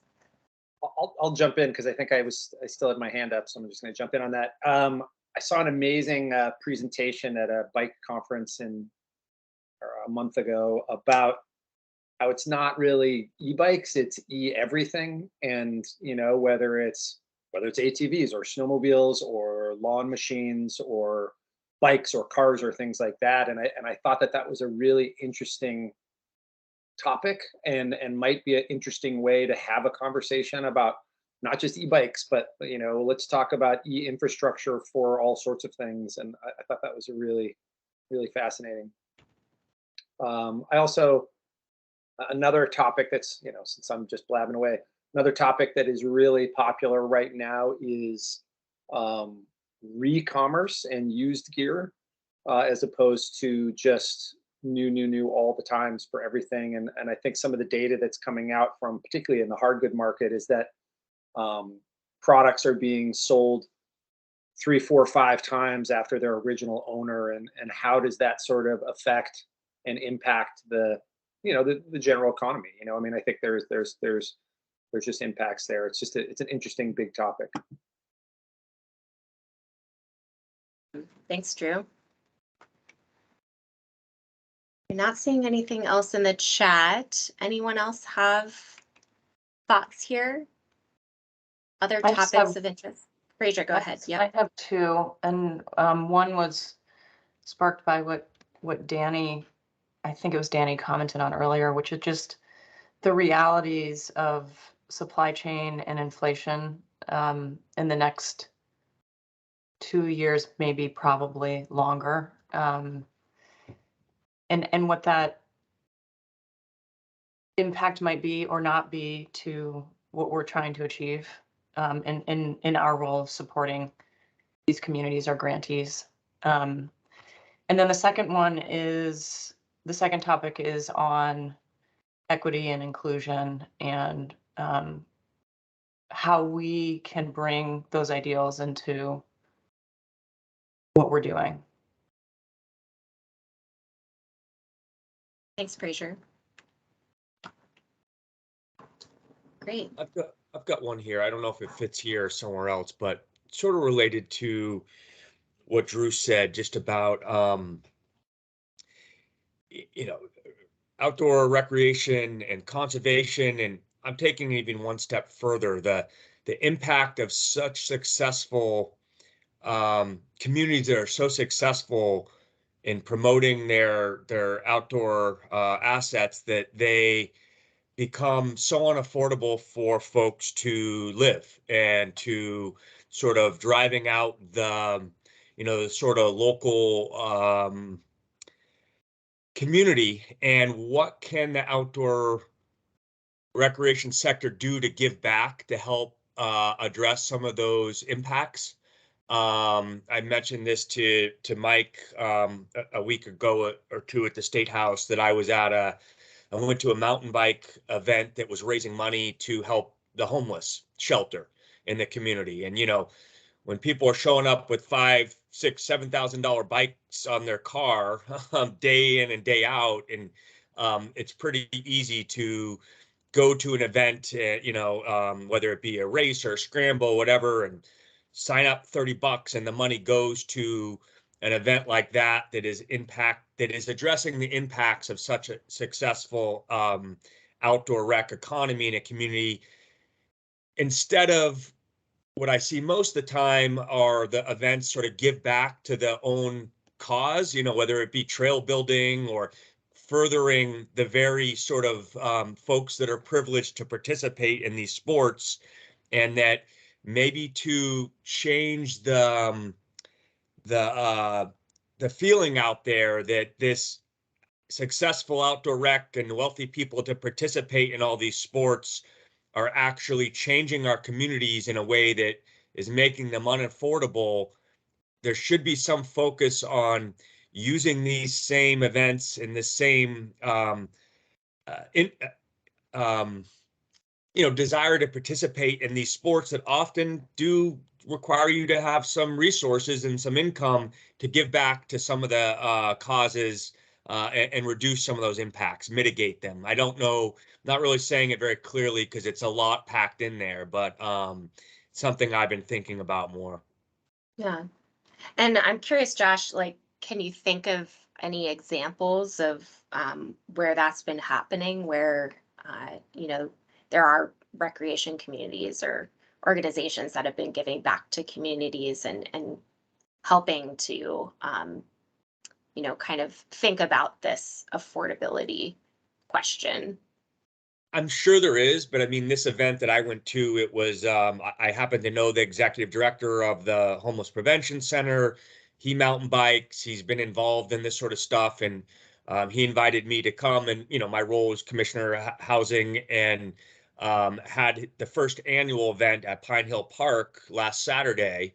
And all the proceeds went to the Homeless Prevention Center, and he had, members of clients there and volunteers and the board, and they received donations and had like a little festival about it where that community was invited to participate, and it was sort of the first of its kind that I've seen in Vermont, and just thought, boy, you could be doing this in all the different sectors in a way that it might be whatever the biggest impact is in that particular community. It doesn't always have to be, housing for the homeless, but it could be something else in a community that these sort of events that we draw a lot of people to, that are willing to, throw down some money and participate in an event.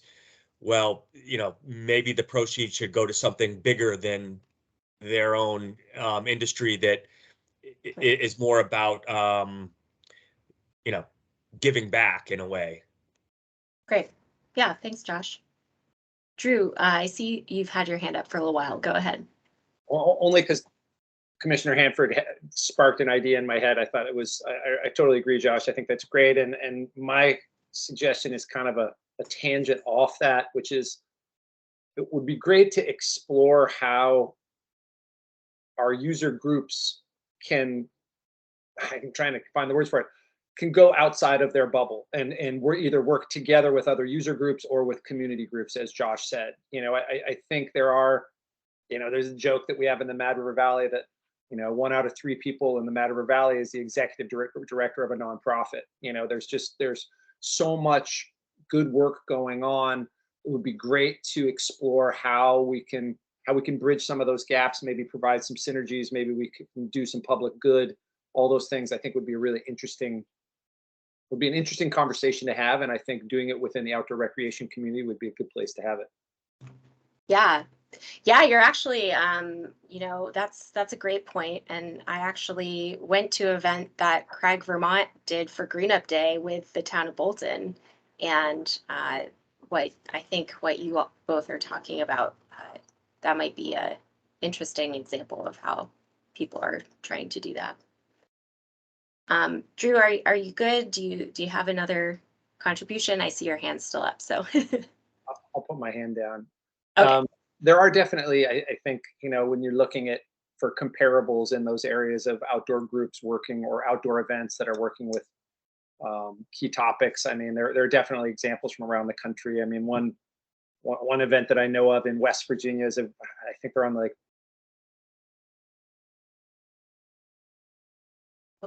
which kind of started out as a really small event, and it's really become a really robust, positive economic driver for that area and the retailers down there. So, I mean, that's in the New River Gorge. But anyway, there's a lot of examples back to, I think it was Abby's idea to learn from other states. Same thing with outdoor. I mean, there's no good idea that's not worth stealing out there. So I think that might be part of that conversation somehow. I'll take my hand down too. Sounds good. Great. Well, I'm going to move us along. but I think this is a good starting list. Thank you guys for sharing those ideas. And I would encourage you to email me as you're thinking about this question. And if you have other ideas about things that you think are really connected to the VOREC principles, things that you think we should be thinking about as we're embarking on VOREC 2.0 and the updated action plan that we could learn about. Yeah, please definitely send those ideas to me. All right, so that brings us to the next question, which I mentioned earlier, and we're just trying to get a sense of, as we move forward with our meetings, like, are there examples of how other groups or organizations are, doing this work really well to bring people together in, either both a virtual and in-person space in the same meeting, like a hybrid model, or really effectively using in-person meetings and virtual meetings for different purposes. So just curious, I'm sure we've all had these experiences at this point. So are there models that you've been engaged in that have been working really well?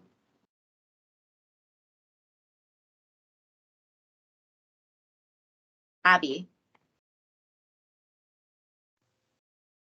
I serve on the NEK Collaborative Board, which, even it's, that's just dedicated to the Northeast Kingdom, but even our own region up here is pretty hard to get to across. Sorry, there's people talking in my office. Anyways, it's hard to move around the kingdom, let alone the rest of the state. So I always advocate for a hybrid. But what the Northeast Kingdom Collaborative's been doing, and we meet bi-monthly, just like us, gotcha. Yeah, is just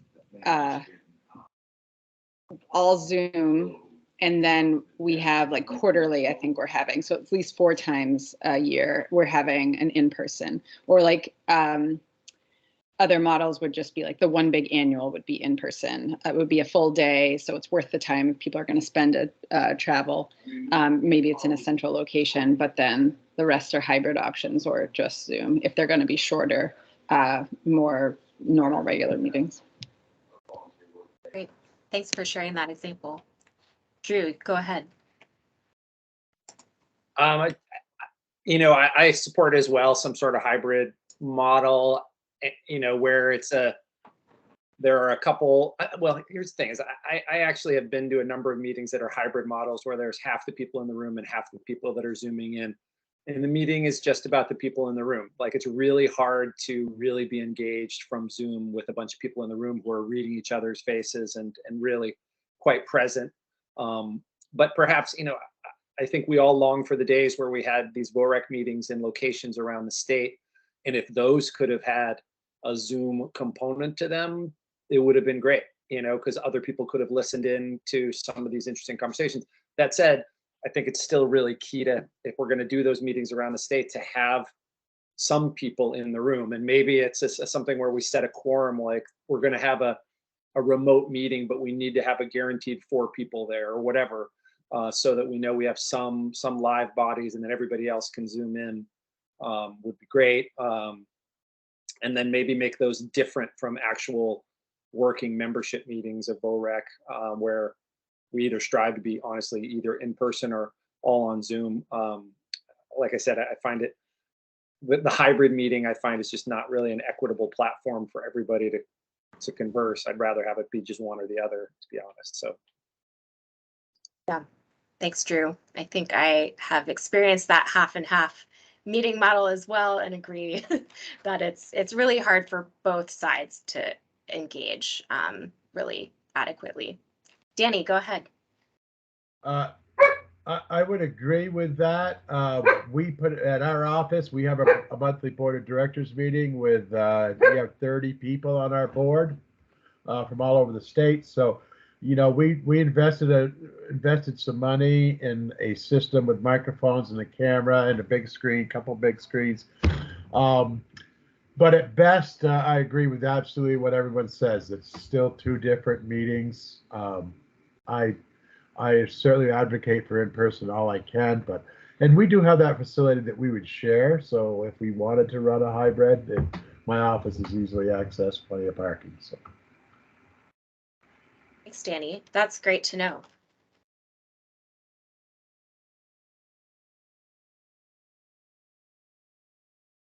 Awesome. All right. Anyone we haven't heard from? Kim, Fraser, anyone else have experiences or thoughts? The only thing I'd add that hasn't been said is that the technology goes a long way in hybrid settings as to whether or not they're productive meetings. If the technology is poor, it's a really poor experience. If the technology is good, it's actually a pretty good experience. So I just find that to be the limiting factor. And I would add to that, as well as someone running the meeting, a moderator that runs the meeting certainly makes all the difference as well.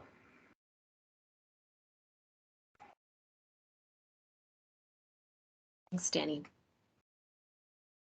All right. Great. That's a great list. That's really helpful. I know, moving forward with our meetings, we've been thinking about how do we bring everyone together in person, like knowing that this sort of the limitations of the hybrid model. So I think this gives us a lot to think about, and hopefully come up with a structure that includes in-person meetings, but also accounts for the need to remain virtual for some folks. Great. All right. Well, then I want to move us along to our website discussion. So I'm really excited to have this discussion with you all. I think, we've all been on the website. I hope you were able to gauge, with your outdoor recreation communities, who's visiting the website, what they're looking for, what they might be able to find and what they might not be able to find. I'm really excited to spend some more time with the website and make it a better public engagement tool for, especially as we're launching into VOREC 2.0 and really looking to involve some more people in the conversations and work that we're doing, and the folks that you guys connect with, on a regular basis. I'd like the website to be a tool that you can use when you're connecting with your communities. So I have a couple of questions to sort of get us thinking about how we might update the website, and really just looking to brainstorm today. We're not talking about the actual structure of the website, just looking to get some initial ideas out. And I will say, as we kind of go about this process and get further into the format for the website, we will be thinking about, what resources we have already. Currently the website is on the Department of Forest Parks and Recreation website, and there are limitations to that platform. So there are sort of technical things that we'll need to think about as we go down this road in terms of what the Vermont website can do and where we might want to think about maybe integrating another platform and what some examples of that might be. But again, for today, just want to keep things very brainstormy.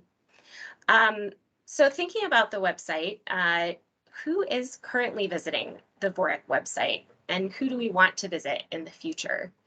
I'll open the floor up for you guys to share some thoughts. And I'm looking for raised hands or anyone unmuting.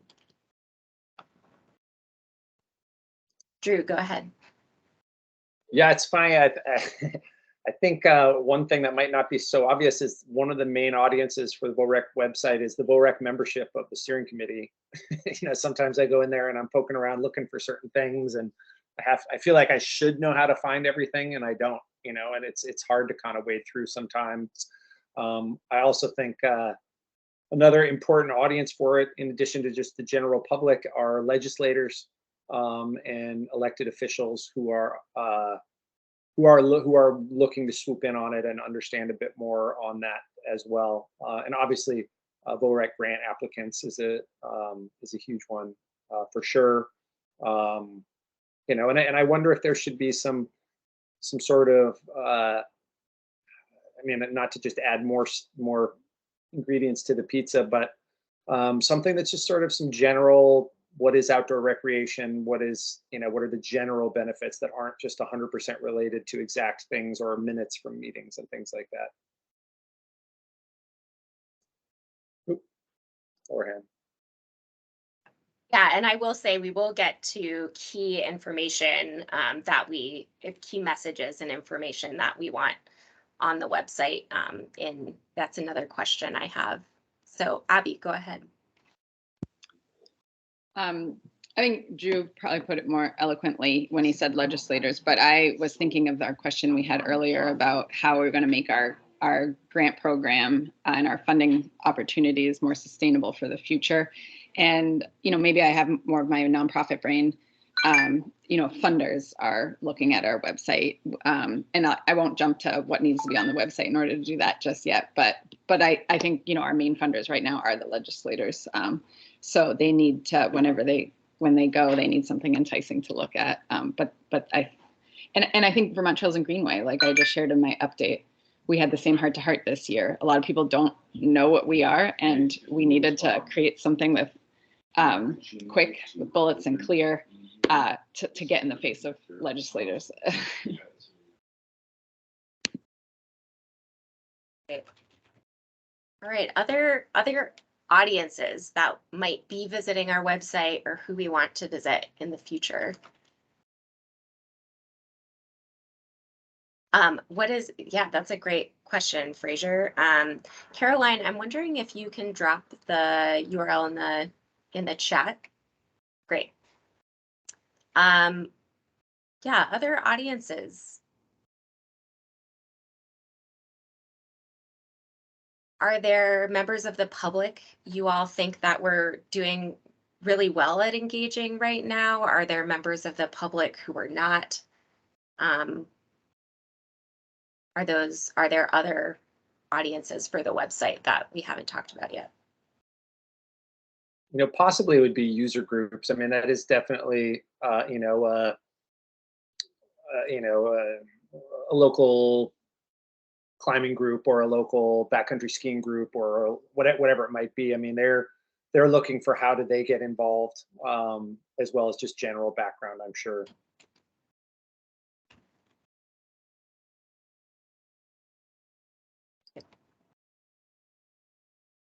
Yeah, I mean, it occurs to me under, general user groups, like we've talked a lot about, this sort of expanding focus on folks who are less technical in their engagement in outdoor recreation and more, engaging with outdoor recreation on a more, like going outside and spending time in a park. So I'm curious if you all, if that's another potential audience that we might think about on the website, or if there are any other audiences in that sort of frame of thinking that we should call out.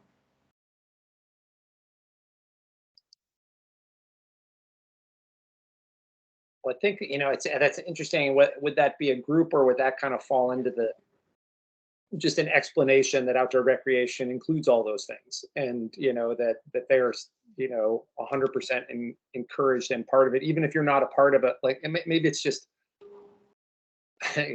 the overly outdoor rec nerdy part of the general population who wants to learn more about this, and they're not applying for a grant. They're just interested in outdoor recreation. I mean, it's kind of interesting, like who is that person that isn't super into the outdoors and isn't applying for a grant that's somehow finding the VOREC website? It's a really interesting question who that might be. But I think there's also, I mean, media is one interesting thing. What is somebody who wants to write about VOREC or Vermont's outdoor recreation initiatives? Is there a a media help button, like or is there anything like that? Could be interesting as well. And other things like VOREC gets written about in national trade publications and outdoor publications from time to time. Do we have something that directs people to the Think Vermont website from VOREC if somebody's coming in and gets pulled in and now is thinking about, that's really interesting, I want to think about moving my business to Vermont? Where do they go? Yeah, great. All right, well, I think we're moving on to some of the other questions I have here. So if there's no other audiences that jump to mind, I'm going to move forward to this question. And actually, just to review the questions that are here. So, you know, there's this question: what images do we want people to see when they visit the website? What key information or messages do we want people to remember after they leave the website? And then what else should we be thinking about? So just so you guys have an idea of the sort of questions that are ahead. But let's return to this question for now. You know, are there images that we want people to see when they visit the website? Are there images that are reflective of VOREC?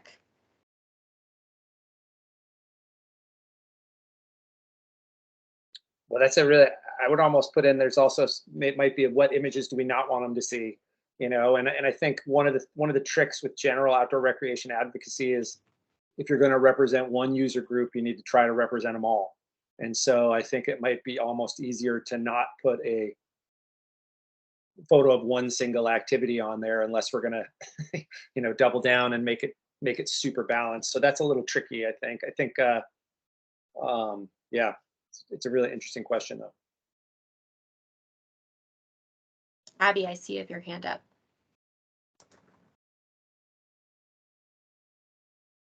Oh, it looks like you're still muted. Sorry, first time on Zoom. Anyways, graphics. It was in the Vermont Outdoor Magazine. You did it on the PowerPoint, but I love the map of where we funded. I mean, it is literally equal throughout the state, and I think that's really powerful. And then to go along with that, maybe this is getting more into the information, but to me, it's still a visual, is if there could be like a dashboard right away, you know, like this pie graphs or something of this many number of towns served, this many miles of trails built or something maintained, or whatever types of projects we've been funding. Like we somehow just like boom right in your face, and it's not the verbiage, it's an actual just account and something quick you can see and grasp. I think is really powerful, and then you can watch it grow year to year. It changes as we. Awesome. Okay. Kim, go ahead. I love the infographic idea, but also just wanted to throw out there, you know, there are grant recipients from across the state that have received VOREC funding. Like this is such an opportunity to highlight their projects. So using their imagery could be a great avenue as well.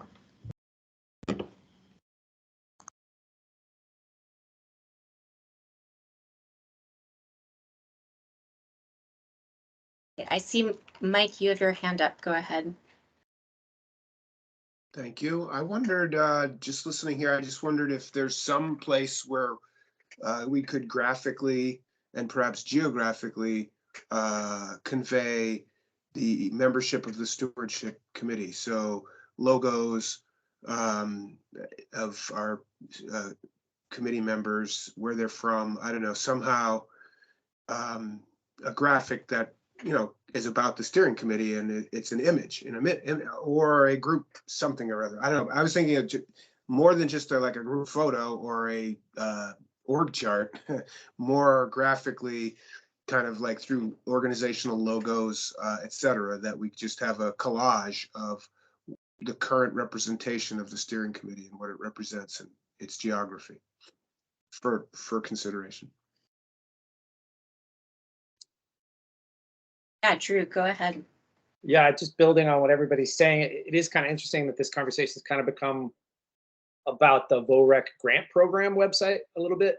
You know, I mean, I think, you know, 95% plus of the interest in Vorak problems around the grant program. And we certainly want to reflect that in the design, but what about in 2 years when it's a, you know, $100,000 a year ongoing budget where we have that website? So, I mean, I personally would love to have it very much reflective of the Vorak Grant program, because I think making it an ongoing program is a priority, and I think that is what the vast majority of people coming to the Vorak page are looking for, and then everything else is just kind of background. But it is interesting that sort of is maybe that's really what we're talking about. Is it a grant program website with a dashboard and a map, which I think are all fantastic ideas.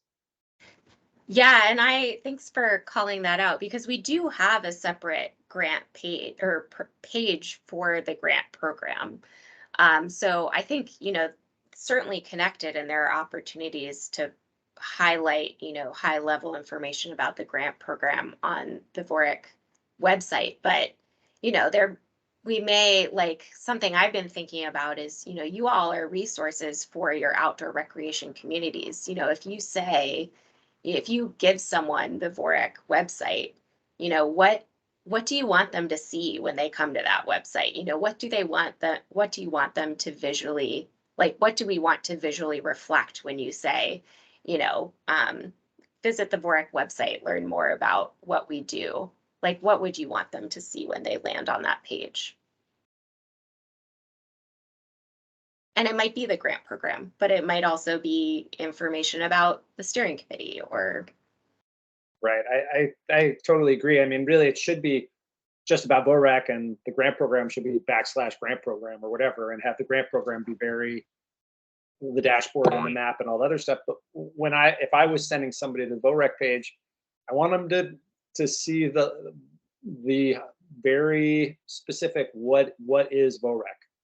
Just a very succinct explanation of what it is, where is it, who is it, who, what, when, where, why, what is the goal, which I think all that stuff is there. But like I said, when I've gone to the site to find specific things, I tend to kind of bop around and try to remember which document had that one phrase that I'm looking for. And there are many great documents. It's just, I don't think there is that one thing that brings it all together that maybe is, we want people to come in there, and we want people to come in, like, somebody's having an issue in their local community. They want to figure out, is VOREC the right group for them to approach? Yeah. Yeah, and I do think that, coming back to this question about images, like, images are very powerful, what you see when you go to a page. And so, we've got images what we have, what we don't want, images maybe of specific groups that might, we might not want, but I like the idea of this dashboard or map, information about the steering, or maybe photos of the steering committee. I don't know what you guys think about that, but I'm kind of trying to think about, like, what image or set of images reflect what we do together.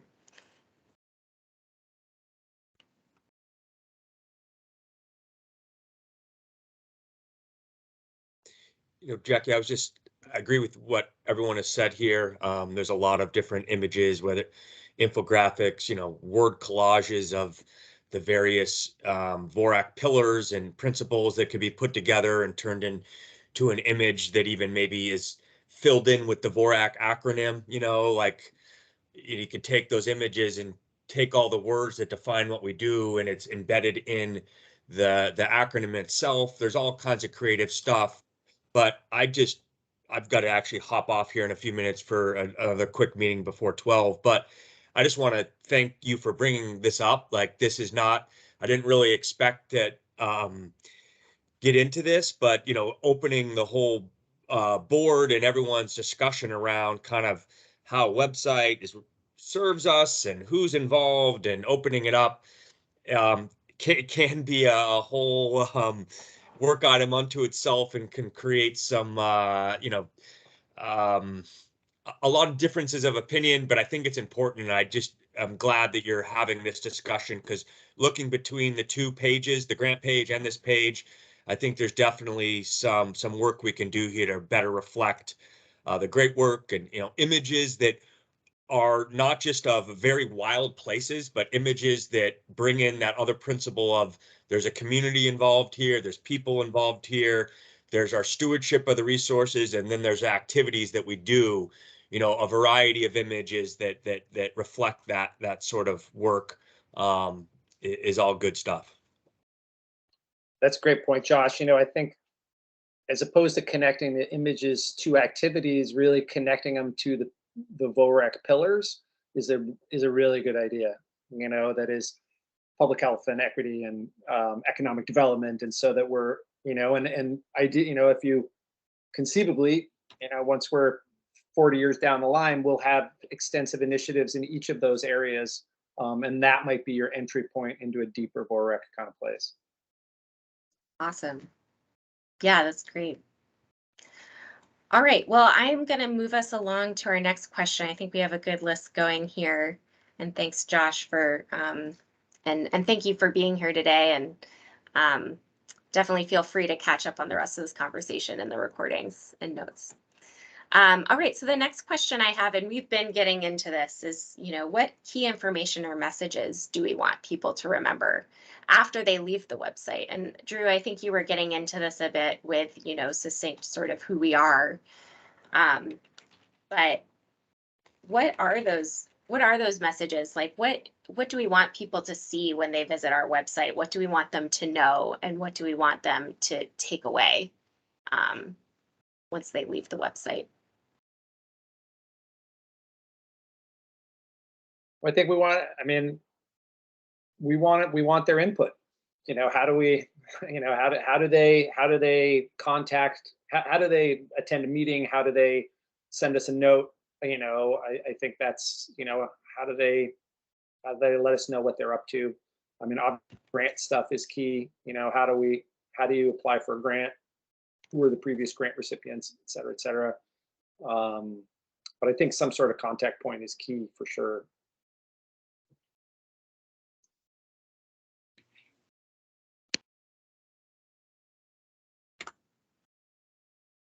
Anyone else? Key information or messages, things about, you know, our work in the outdoor recreation economy in Vermont? Abby. It was already mentioned, but definitely the pillars. But I also think public engagement. You know, I think across the board, public engagement's been down because everything's been moved to Zoom. But, you know, letting the public know that they are invited to attend and that they can speak up. Or so along with Drew's contact information, it's, you know, how can they participate even though they don't serve on the committee? How can they share their thoughts, their feedback, even outside of meetings? What do they want to see us discuss or strive towards?